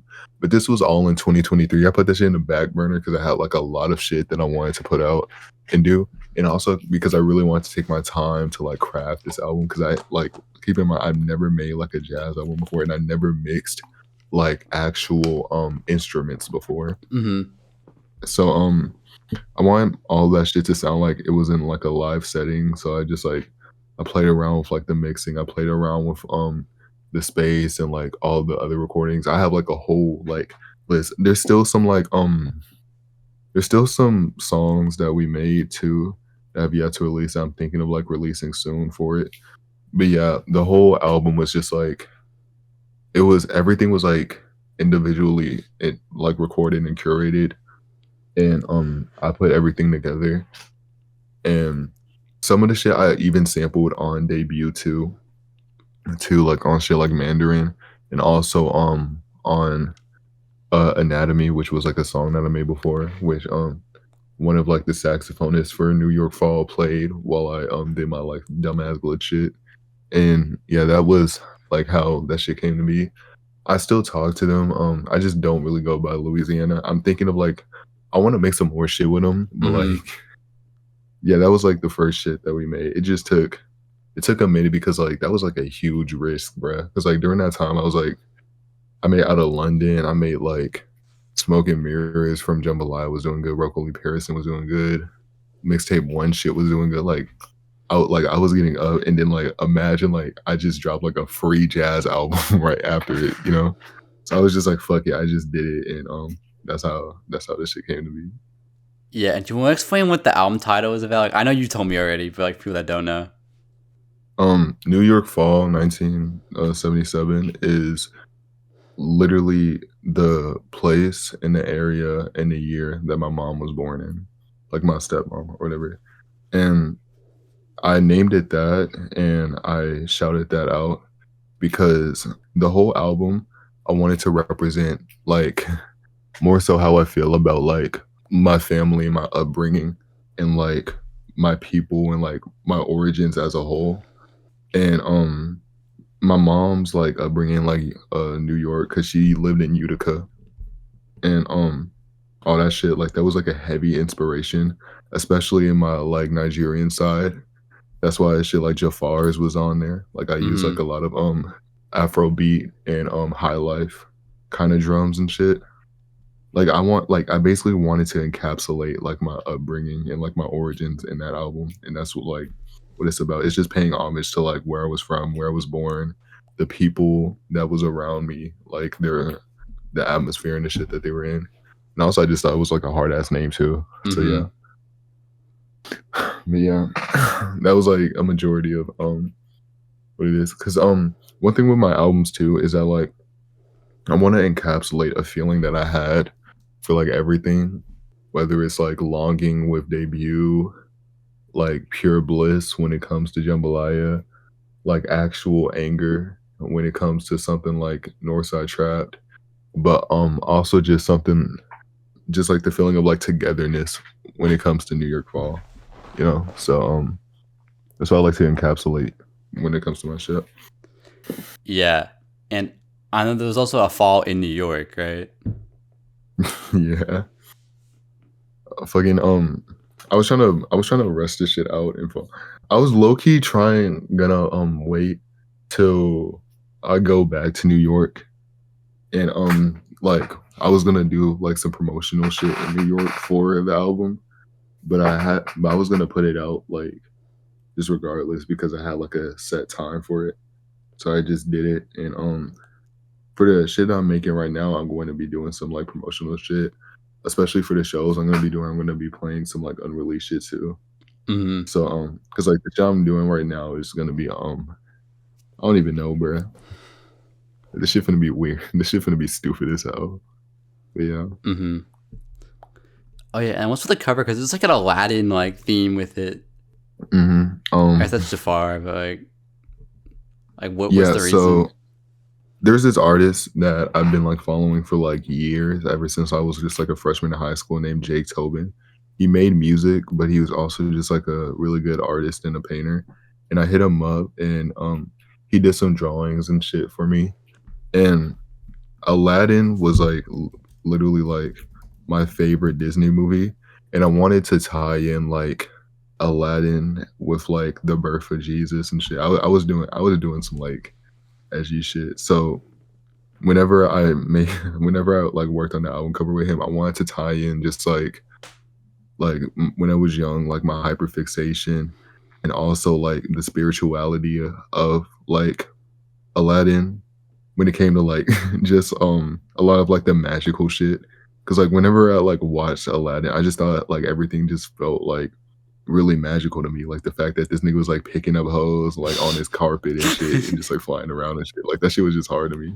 So I tied it in, and I also tied it in with like the magic and like the wonder of just like the like birth of Jesus, and also just like the birth of just like life itself. And yeah, that's how I tied it in. I'm not even religious. I just thought it tied in like really cleanly with like the whole theme of just like origins when it came to that album. Yeah. Yeah, and then the U.S. flag, is that just more origin related stuff? The US flag just tied in with New York with the steps that, because I'm not gonna lie, like yeah, I'm from Nigeria, but I've been like in America like my whole life. And I'm not even gonna sound patriotic, but I'm going to stick out for New Nigeria, but I'm also gonna stick out for like the place that I grew up in for like so long, you know. Mm-hmm. So I tied in that, and um that was like more so like I mostly use like the drawing of it as like a scrapbook in of itself. I just tied in like different pieces of parts of elements that come together in like a central piece, and I think it did well. Hopefully, at least, because I really thought it was funny. I'm not gonna lie, especially when it came to the color palettes of like all my other albums, because just everything else like looked dull as hell. Like the Mm-hmm. shit looked like kind of No, I colorful. fuck with the like not like coloring like in the lines all the way too. I like that. True. Like all that shit is just funny. But yeah, Jake Tobin did some shit for that. Um, during the making, there was this girl that I met in Italy too. She made a dress. I'm gonna like whatever, but she made a dress, and what she made a dress was just like pictures that I took when I was gone, and she just like stitched it to like made it in a patch and stitched it together in the dress and had like a bitch do like a fashion show for it. And that's gonna be for like some of my single covers and shit for this up and coming album and shit. Mm-hmm. That's gonna be in a that's gonna be in an art exhibit soon.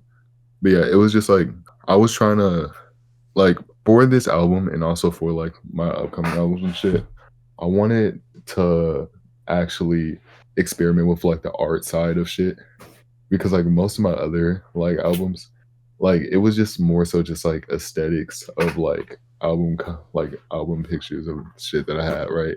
I just go through my camera roll and be like, oh yeah, this shit kind of look hard, like let me put that in. Like Jambalaya was just like there's no like there's no connect. I guess there's a connection with like cows in like Texas, but I just thought the cow just looked funny, so I Mm-hmm. just put it in the album cover. Debut, it was just like a cool color palette, especially for the album. But this shot, I just really wanted to give it some thought and just like tie everything in, especially with the themes of like birth and like origins and shit. Yeah, I mean, it's definitely your most unique project. Also, so like I feel like it fits. You did something different for it. Exactly. And like, But how yeah. did you put Star together? Because like I don't know where you begin with making a song like that. Fucking so for Star, that was like the first thing like we recorded. Like I think that's like the only thing we also recorded as like an actual group. Mm-hmm. We did it in like a live setting. I tied everything together. There was two separate recordings that I pushed together. One was the there was like a meditation shit that we were doing, and the other one was just like the actual song. I tied everything together, made some ambient shits for it. Did my little sound collage magic and whatever, and just like tied everything together. But whenever it came to composing the shit, that shit was the one that took like a while because I wanted to make something like very coherent. And also what I did too for that song is I took two separate recordings, like jazz recordings of us, because we did sessions, and I tied them together, and like some of the saxophone bits I played at two times, like together. Some of the other drum parts I played together, some of them I mishmashed. I just like played around with like heavily with the arrangement of like all the recordings. And at the end, I just like for like the live show that we did for it, we played it. I have some video shit for it that I'm going to like put out. I just have to make sure I get like all of them out because we took a lot of videos and pictures of it of like the whole like shit because it Hmm. was just like a lot and I was like there for a minute. But yeah, it was a very weird ass experience, I'm not gonna lie. But yeah. That's so cool though, because I feel like you're just very good at like what you've been saying. You're just kind of like meeting people and making art through that. Because I feel like most people aren't able to just like meet people like in real life like that to do stuff. Yeah, I'm telling you, like a lot of the shit that like happens to me when it comes to like music sometimes is just like mad random. Cause like I always had like this view that like a lot of people that like make shit, like you know how niggas be like, oh yeah, I just dropped this shit and like I'm mad like I'm gonna drop this song and I just like magically blew up. Sometimes I think it actually does happen. But also most of the times I think it's just like with connections and shit. And sometimes people like this shit just happens. I low key realize when it comes to like making music with certain people, like some shit just kind of happens.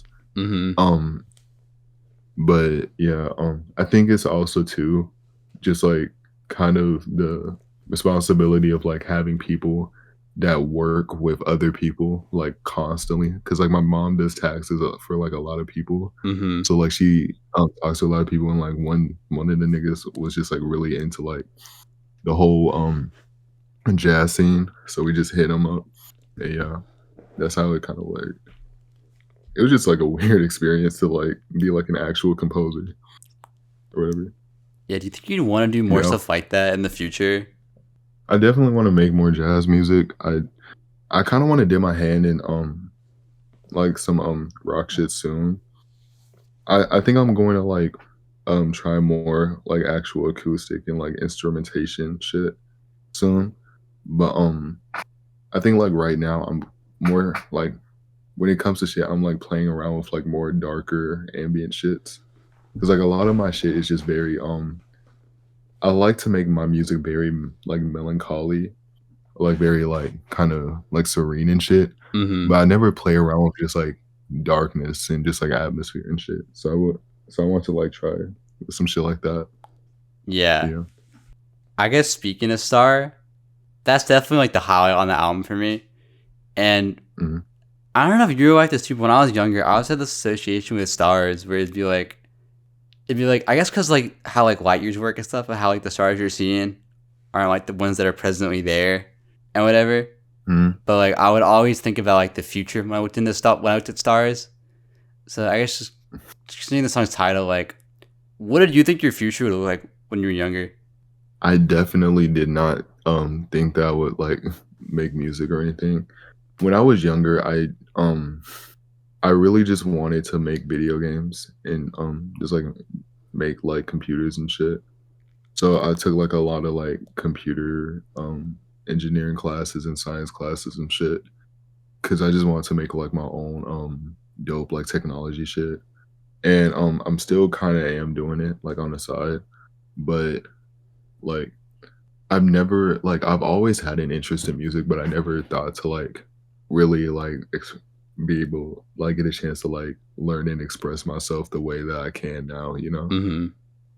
And I am thankful that, like, my life turned out this way when it came to this shit. Cause I think music like, making music and shit helped, like, a lot, you know? So I am, like, extremely happy for shit like that. Yeah, and was like game designer like your dream job when you were younger? Is that like what you thought you wanted to do? Yeah, nigga, I was just, like I was so locked in when it came to video games. I'm not gonna lie. And it's funny because like, a lot of video games still do, like, influence my shit. Like, when it comes to, like, Earthbound influenced my shit a lot. Near Automata it influenced me a lot. Shadow of the Colossus and shit. Persona used to influence me a lot when it came to like how crazy and full of like personality it is. It's just like the thing with like Persona is just like they'll do like all this like jazzy like weird shit, but like all the characters like they have their own flaws, like they're all complex and shit, and they're all like interesting to me. And I fuck with that. Also, of course, like Portal 2 and shit. Like how so? Portal 2 just has a weird, like a very unique and like specific atmosphere. Like it's all like very industrial and just like beautiful. Like basically like it just sounds like Burial. Like Portal 2 just sounds like Burial to me. And I think that's why I fuck with it. I mean, I remember feeling very like isolating when I played it. That was how Mhm. like I made one of my first online friends like through Portal 2 because I was playing like the Yeah. multiplayer online mode. I had like when I was younger, like when it came to like console games, I didn't really have much. I just had like fucking like Dance Central and like Just Dance and shit, and also like Portal and shit. But whenever I got like a computer, I was just like on like a bunch of other shit. But whenever I had Portal 2, I just kept replaying the main game like over and over and over again. I was like obsessed with that shit. Same with Half-Life 2. I'm not gonna lie. Half-Life 2 blew my fucking mind when I was like younger. And that's kind of also what inspired me to play video game or to be like a gamer or whatever. Hmm. Yeah, I know Yeah. when I was younger, I wanted to be an author for some, which is like weird because I stopped reading a long time ago. But Hmm. like when I was from like first to third grade, I wanted to be an author like really bad for some reason. Even though I sucked at writing, I just thought that was like Yeah. that was my thing apparently. But like all my writing would be like I would just combine all of the characters from my different books I read and put them in one big like fan fiction universe. And it's like they won't be fleshed out. They would just kind of be there. And it's like, oh, well, that's Harry Potter because it's Harry Potter. I wouldn't really like give them Yeah. personality. Now, I also kind of wanted to like be like an actual artist, like draw shit, especially when I was like younger. But like I was like low key bad at drawing. Um, the single for "I Am Not Your Savior" I drew, like that cover I actually drew because I like went back to drawing and shit. It's just like the thing with drawing is that like I don't know how to explain it. With music, it's easy because you can like control Z that shit. With art, it's like that shit is like self-deprecation, like the art form. Hmm. Like you'll constantly think that you'll like be fucking up like one line stroke, like you'll see like an eraser stroke, but it'll still be there. It will just like drive you crazy. Like when you look back, it's just like, oh, everything's like not like how I wanted it to be, or like how it's pictured in my mind. Like art is just like a toxic relationship to me. I'm not gonna lie, but I love it sometimes. Yeah. Oh, I know you messed around with like I don't know what you call the video, but the one on your channel where it was like something about like water. That was like a weird like skit thing that you made. Yeah, it was for school, and that was like the background song is like one of the songs that was used on it. That was on Jonathan, and the whole shit was just like me playing around with just like niggas finding yourself or whatever. It was basically just my definition of just like niggas just like uncovering like life beyond just like what they've known life to be. So it's just like a nigga literally just like touching glass. It's literally just like I'm touching grass, the animation, and I fuck with it. And I think it's funny. But yeah. All of my videos on YouTube are like some of them are just like songs that I just made that I just haven't put out or whatever. But everything on YouTube I just put out because I don't want to like hold or like gatekeep like any songs I make or any projects that I make. So I just put everything that I make out because I want like my whole discography to be just like a public archive of like everything I made, you know? Yeah, I saw you Like I like the don't song with like like Isaac's on especially there. oh yeah. That shit was stupid. But yeah, whenever I like that, I don't want anybody to make like a posthumous like album of me or Hmm. just like go and like uncover like anything else. So I'm just like, yeah, everything that like you need, like everything's out. Like just go ham.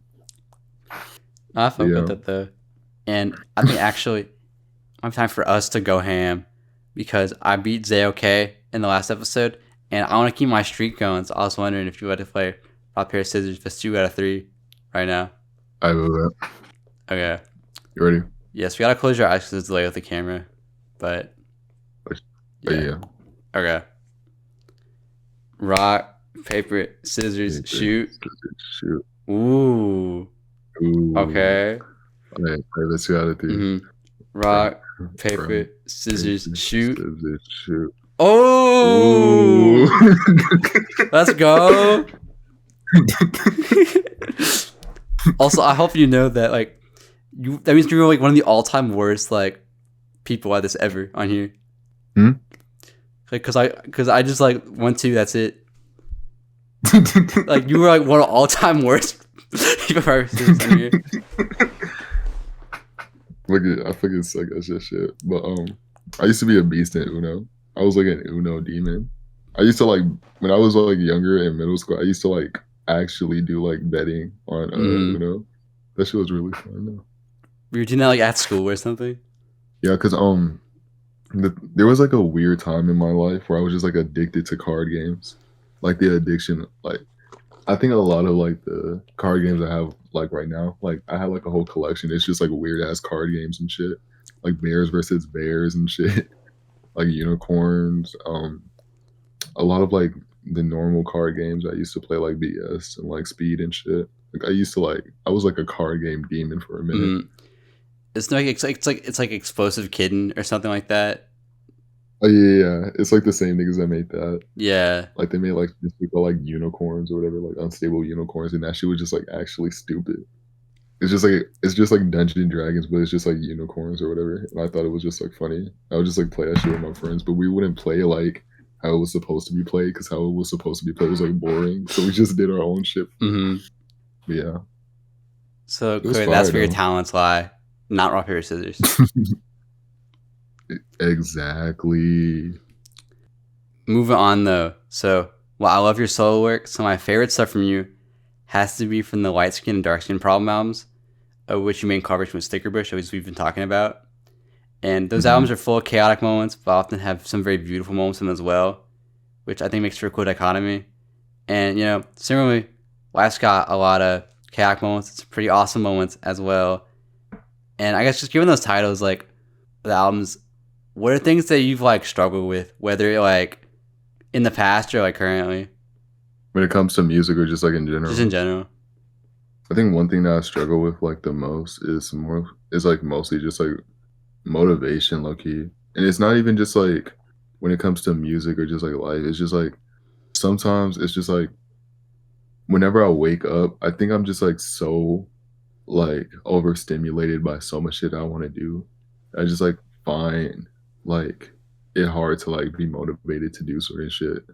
Like, there's some times where I just, like, wanna lock in and, like, make, like, 5,000 beats or read, like, 5,000 books or, like, watch 5,000 movies or just, like, make you know, like, do all that shit. Yeah. Or just, like, talk to 5,000 girls or whatever.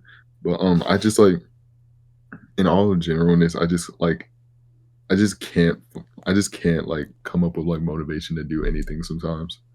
But, yeah, I just say motivation low key, because the thing with, like, me making music is, like, everything's very internal, and, like, even when I don't have any motivation or, like, any ideas of, like, how I wanna, like, make something, like, as I make something, I will like, if I have the motivation that I wanna make something, I'll just make it, and then, like, whenever like, while I'm making it, I'll come up with ideas and shit. Because that's exactly how Jambalaya was like. But, I don't know. Sometimes I just need to, like, desperately have motivation, especially when I'm, like, dealing with shit. But that's something I struggle with a lot. Yeah, I had that problem too, because, like, there's so much that we can do, but we have so much time in a day. And it's like, when you got other stuff going on, it just becomes, like, a thing on the back burner, and you don't end up doing it as much. Yeah, exactly. It's just something that I have to, like, work on sometimes, but yeah. Yeah, I think balancing music was, like, a big issue I had, because, like, this last semester, I took, like, one last class than normal, because I was like, well, I'm going to have more time to work on music then, but because I also have, like, hidden driveways, like, a priority, I just ended up using the time to, like, edit videos more, instead of, like, making music, and it's like, I didn't even use the time that I gave myself, like, properly, so, yeah. I guess, like, time management's been, like, one that I struggle with a lot. But yeah, that's I think, like, some things that I try to do to, like, fix that is just, like, full throttle, like, cold turkey. Just, like, I'm just gonna throw on, like, the MacBook and just, like, see what I can make. or just like full throttle. I'm gonna just throw a book in front of my face and like see what I can do. And Mm-hmm. sometimes it would just like work. Sometimes it'd be like, oh yeah, yeah, I'm like locked in, like nobody talks to me, like I'm doing this shit. Or sometimes I'll just like listen to something and it's not even just like the fact that they did it is just like it sounds so good to the point where like I just want to like make my own shit and like see what I can make, you know? Like it's Mm-hmm. just like, oh yeah, like music's fire again, you know? So like it just depends, but like yeah, I just struggle with like motivation sometimes. Yeah. But yeah. You might relate to this too since you moved around so much, but like I think for me a long time also was like feeling like I fit in somewhere, like I had like a place that I fit into. Although it's like I've lived here Um my whole life, but it was just I felt like I was like othered myself somehow, and it was hard until recently to feel like I had like a belonging like sense. yeah, because I'm not gonna lie, Texas is like such a big echo chamber, just like too many diverse people. But like I don't know, like there's not really like a big scene here. And yo, I have like I don't think I ever told this story. Like I know Bappy knows this, but just to like explain and like demonstrate how small Texas is and how like bad like the whole echo chamber is. There was this girl I was talking to, right? And I think you know where I'm Yeah, going with I this. I think don't know so. if I but I like went to her house and she pulled out her memory box and she was just like, "Oh yeah, like I can literally outlaw drop you." And I'm like, "Nigga, you ain't got shit going on. Your name is Carla. Like you good. Like you ain't got shit going on." And she literally just like proved that she was like the daughter of Viper. So I dated the daughter of Viper. So instantly I was just like, "Yeah, nah, I can't do this shit." Yeah, no, Like that's absolutely. because she's probably like seeing how Viper is. She's probably like a really fucked up childhood. Like, Also, not only that, it's just like imagine like we married and I have to like ask Viper for like like I would not want Viper to be like my father-in-law. Like that's actually insane. Like that would be mad embarrassing. well, he's like in jail now, right? Yeah, Oh wait, is he? but Because he still, still drops music a lot though. So like, I don't know. yeah. And bro, and not only that, like I used to be like a big fan of Viper, low key. Cause like then it was like crazy. Like he made like some beautiful shit, and then like the arrested shit happened, and like this girl, like the girl, like yeah, I'm like nah, I can't like listen to him the same. I'm not gonna lie. No, I remember when I saw the news for that. Like, I didn't even realize it was Viper. God, I thought it was just local news to Mhm. me, and I didn't realize until later. Yeah, and and like when it happened, it was just like the weirdest shit. Just like oh yeah, he only fed her like flaming hot Cheetos and shit. And I was just like bro, what the fuck? But yeah, like she was showing me like letters that he sent from jail and shit, and like childhood pictures and shit. And I was just like, yo, like this shit is actually insane. Like actually insane. Like the daughter of like Viper loves like fucking like the like weird ass like feminist movies and shit. Like I never would have thought that shit. Hmm. Like I'm not gonna lie, that makes so much fucking sense to me. But yeah, that shit was crazy. But yo, that shit just like divulges out of the way from the top. Like the more of the story is just like Texas is just like wow. Like Texas is just like there's so much in Texas, and that's kind of the problem too, because there's just like too many random niggas to the point where like it's hard to fit in as an individual sometimes. Yeah, I don't know. I've learned Yeah. like I know people everywhere in Texas. Like, no matter what I found, like Hmm. I went to a summer camp once, and like I met this kid there that I became friends with, and we were like mutuals on Scratch. We were like 12. Oh really? Yeah, and this guy that That's goes to my crazy. college, like, was also like a guy I knew on Scratch, and I like because I like checked his profile after a long time and like found out that he went to my college, and I knew what he looked Hmm. like, so I asked my friend like if he had like seen him anywhere, and he sat next to him in class. Like the world is so small. True. Because I remember I had a friend named Benny, and like he mixed a lot of like some of my old shit, and he lived in Florida, and like apparently departed was like goes to the same college as him, and like they used to hang out, and he would just talk about like how fucking like awkward that nigga is and shit. But yeah, the world is so fucking small when it comes to a lot of shit. I think that's why it's so interesting sometimes too. So I fuck with it. Yeah, I think especially just Mm-hmm. like when online stuff becomes like real life. Like there was a person in one of my classes freshman year that was like mutuals with Quantic on Instagram, and like But actually, there's this guy I know that they re-uploaded like all of Jane Remover's like old singles into like one big YouTube video. Weird show, mm-hmm. so I followed their Instagram account, and it was a private account with 30 followers, and that guy in my class was Mm-hmm. also like following that account. Like, Mm-hmm. what are the chances of that? There was this girl that like on one of the pictures on like my YouTube, like I was like close with, like we took pictures and shit.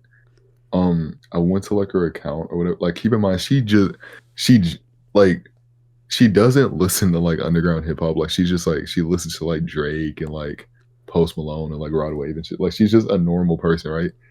10K follows her, like only 10K, just like randomly. Like she's like a model or something, and that should like actually have me cry. Like the world is so fucking small sometimes. Yeah, I know. I went to someone like I like Core's like job earlier, like a few weeks ago on accident. Like I went to like the Raising Cane's they worked at, and they weren't there. But I sent a picture of it, and they recognized it. Probably Hmm. 10K used to work at that like Cane's. Yeah, that whole shit is just like silly. Like, especially in Texas, like everything is so small, even though this place is so fucking like huge. Like it's like hard for me to like go anywhere. Like I'm not gonna lie, Texas like transportation is literally the fucking worst. I'm not gonna lie. Like I hate that I shit. mean, it's better in Austin than Houston because Austin's got like a better metro system and stuff. Oh, true. I wish I lived in Austin. I'm not gonna lie. I would rather that than like fucking Texas, bro. I mean, not fucking like Houston. But yeah. No, like the only time I see the metro in Houston is when I'm driving my allergy shot, and it always is in the lane that I need to drive in to get to like where I need to go, and it's only Mhm. there when I need to go there on Monday. I never see like any other time. Yeah. So unfortunate. Well, it's rare that I drive the metro train. I remember I used to have to, but now I don't really have to. But like when I was younger, I like had to, and that shit was just like so fucking annoying to deal Hmm. with too. I don't know, like Houston just does not work. Like Houston is just one of those like if you don't have a car, you're fucked kind of deals. Yeah. I'm not gonna lie. No, it sucks. 'Cause in Austin, I can walk like an hour and a half to a mountain like super easily, and Houston, I can't walk Hmm. like 5 minutes to a park. Yeah, it's so fucking slow. I wish Houston was like a bit more walkable when it comes to that shit. That's one thing that I will say that New York does well. Like I can literally just like go like out of my house, go to like a subway, wait, go to Isaac's house, come back. Like we're just chilling, you know? Hmm. Like you don't need to have a car to be in New York, you know? Yeah. But like everything else is just like fuck. Like in Houston it's just like fuck. I'm not gonna um, actually, speaking of New York, so we're currently doing this interview to prepare for the Camera Sonora show in Brooklyn on July 12th. But this won't be your first time performing, as you mentioned earlier. And when I met up with you, yeah. you talked about your concerns regarding your set list, as you weren't sure how your music would translate for the show. And now that I've had the chance to listen to more of your work, I definitely understand why you felt like that. So I'm curious what your plans are for that. So what I wanted to know is, what have your experiences been like performing live so far? Whether the shows did or didn't happen? 'Cause I know there've been some issues with that as well. And how do you think your music is Um going to translate for a live audience? I think when it comes to live performances, I think I'm just gonna use it as like a product of like my art or just like as like another element to my art and shit of like what I'm trying to do. But how I'm gonna like do my set list, especially for this, is I think I'm just gonna play a lot of like music that is very vocal oriented, especially for this set list. Mm-hmm. A bit more like I'm planning on doing like something like Alkaline, like Redemption Tour, like fucking Rococo Parisen, like all that shit. Out of London, maybe like shit, like very like my vocal centered shit, and a bit of some of like the shit off like Awesome and like some of my EPs and shit. But if I'm doing like a longer set, I'll probably like feature more like instrumental stuff. But Mm-hmm. like especially when I'm doing like shorter like set lists and shit, I think I'm just gonna like prioritize like vocals and just like clue it in with the central set list. And that's how everything's gonna be. Mm. But yeah. Yeah, in terms of like your experience performing live, because I know you've done shows in like all over the place. So Yeah, I did a show in Houston at a strip club, and I did a show in Denver with Christ with 3 T's and Kelly Garlic and Safe Word, and that was cool.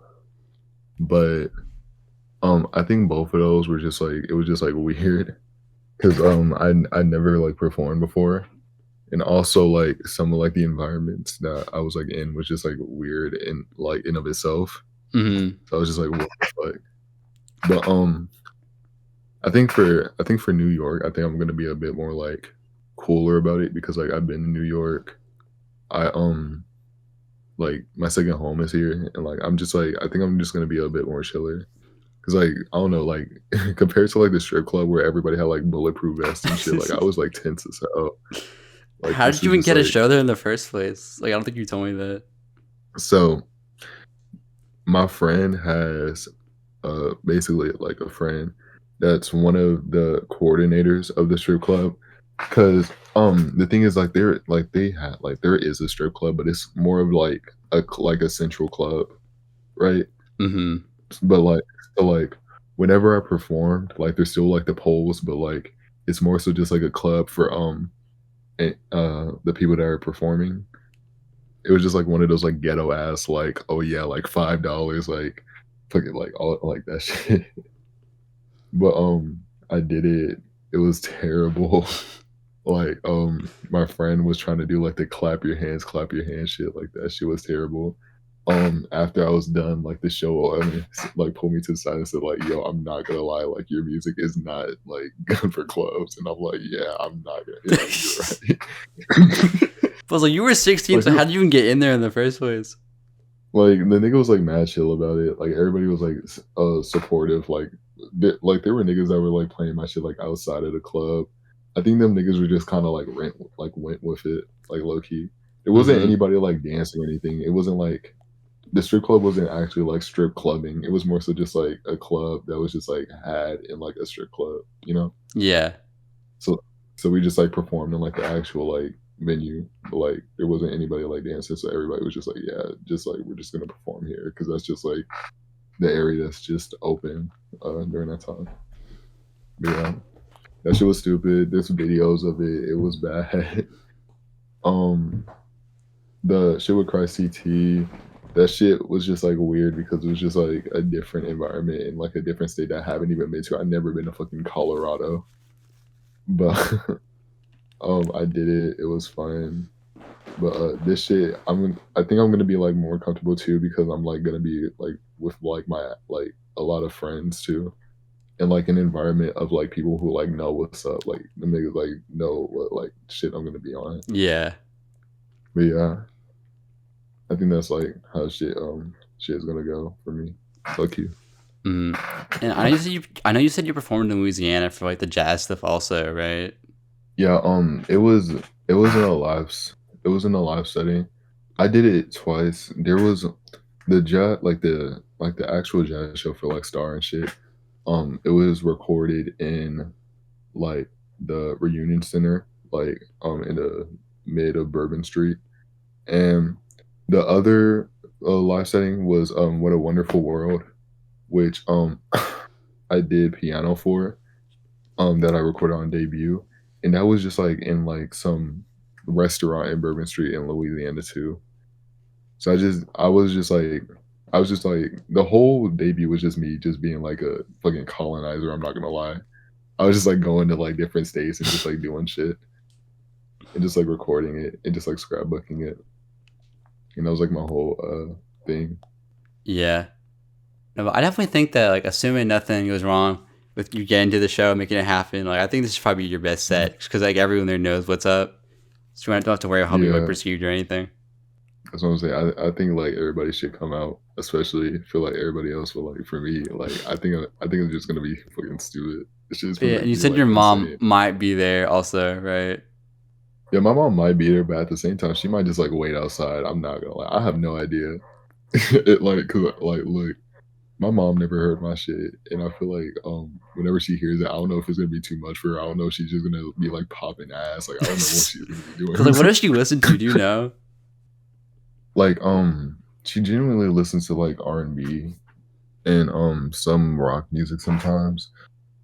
She just listens to like a lot of like 60s and 70s soul music. That makes sense. Yeah. My dad, yeah, my dad listened to like my dad used to listen to a bunch of like just like heavy rock and like metal and shit, and some like reggae and like old Nigerian music.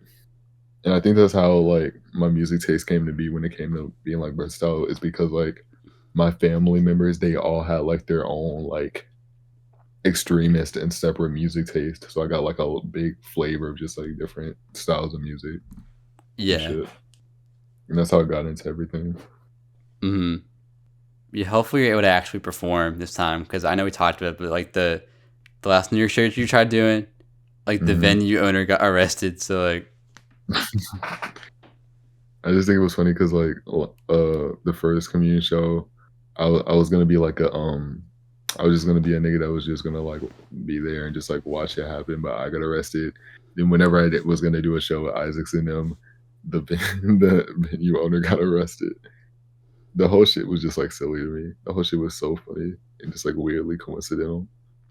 yeah. Hopefully, stuff doesn't work in like Rules of Three. 'Cause then like ZZ Killing would get arrested or something.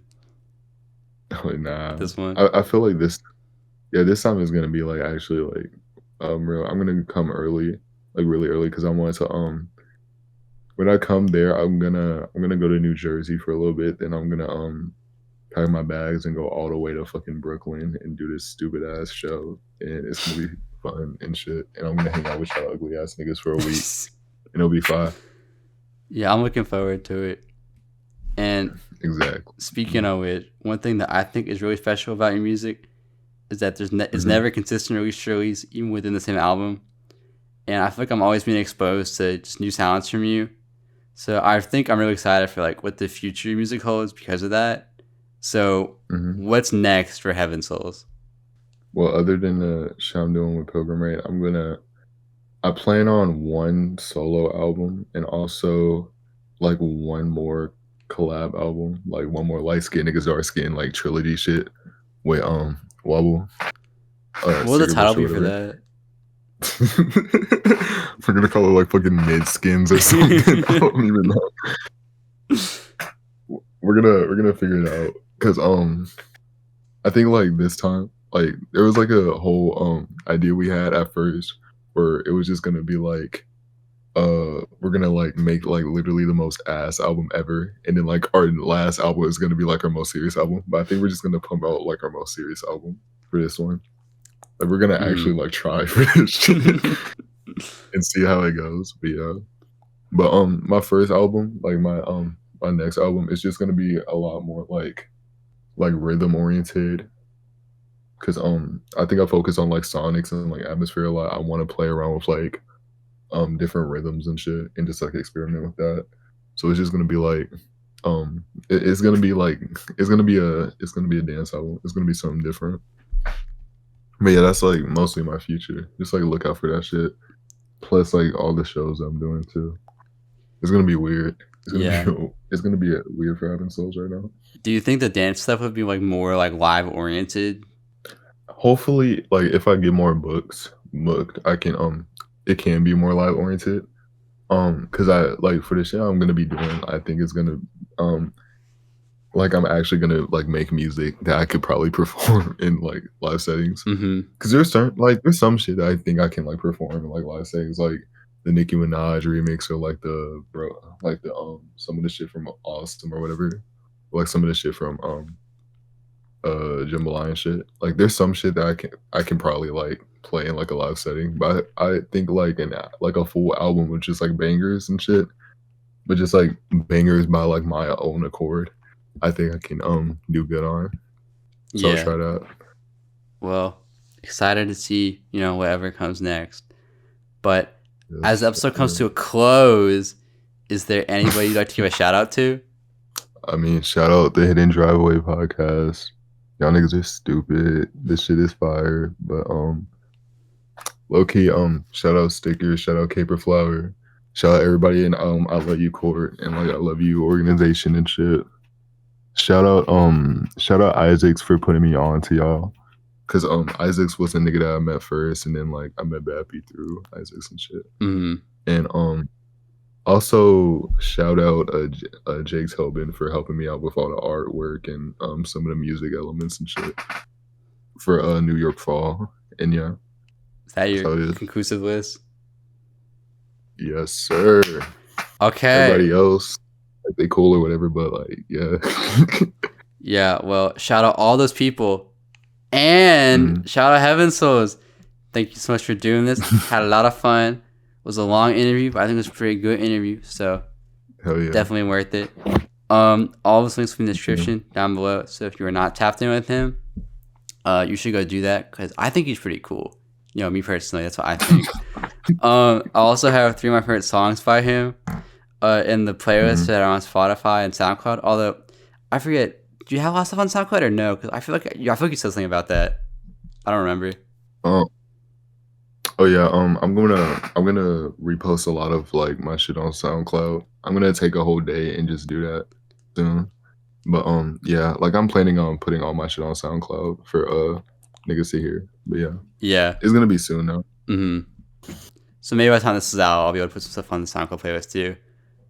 Yeah, I don't know if anyone even checks this in the first place, but I just think it's cool to have. So yeah. But is there anything else that you'd like to say? Low key, for people that are like, I'm not even gonna like be on no motivational shit. Low key, just like when it comes to anything, bruh, like when it comes to art or just like anything, bruh, you just have to like remember to like, you don't have to be obligated to deal with bullshit. I'm not gonna lie, you really don't. Just like call it out when you can. Be bold about everything that you're passionate about, and like you'll reap the benefits of it. And that's like all I mostly got to say. I'm not gonna lie. Yeah. All right. Well, I'm Amu. This has been the Hidden Driveway Show. Thank you for watching. Goodbye. Bye, man.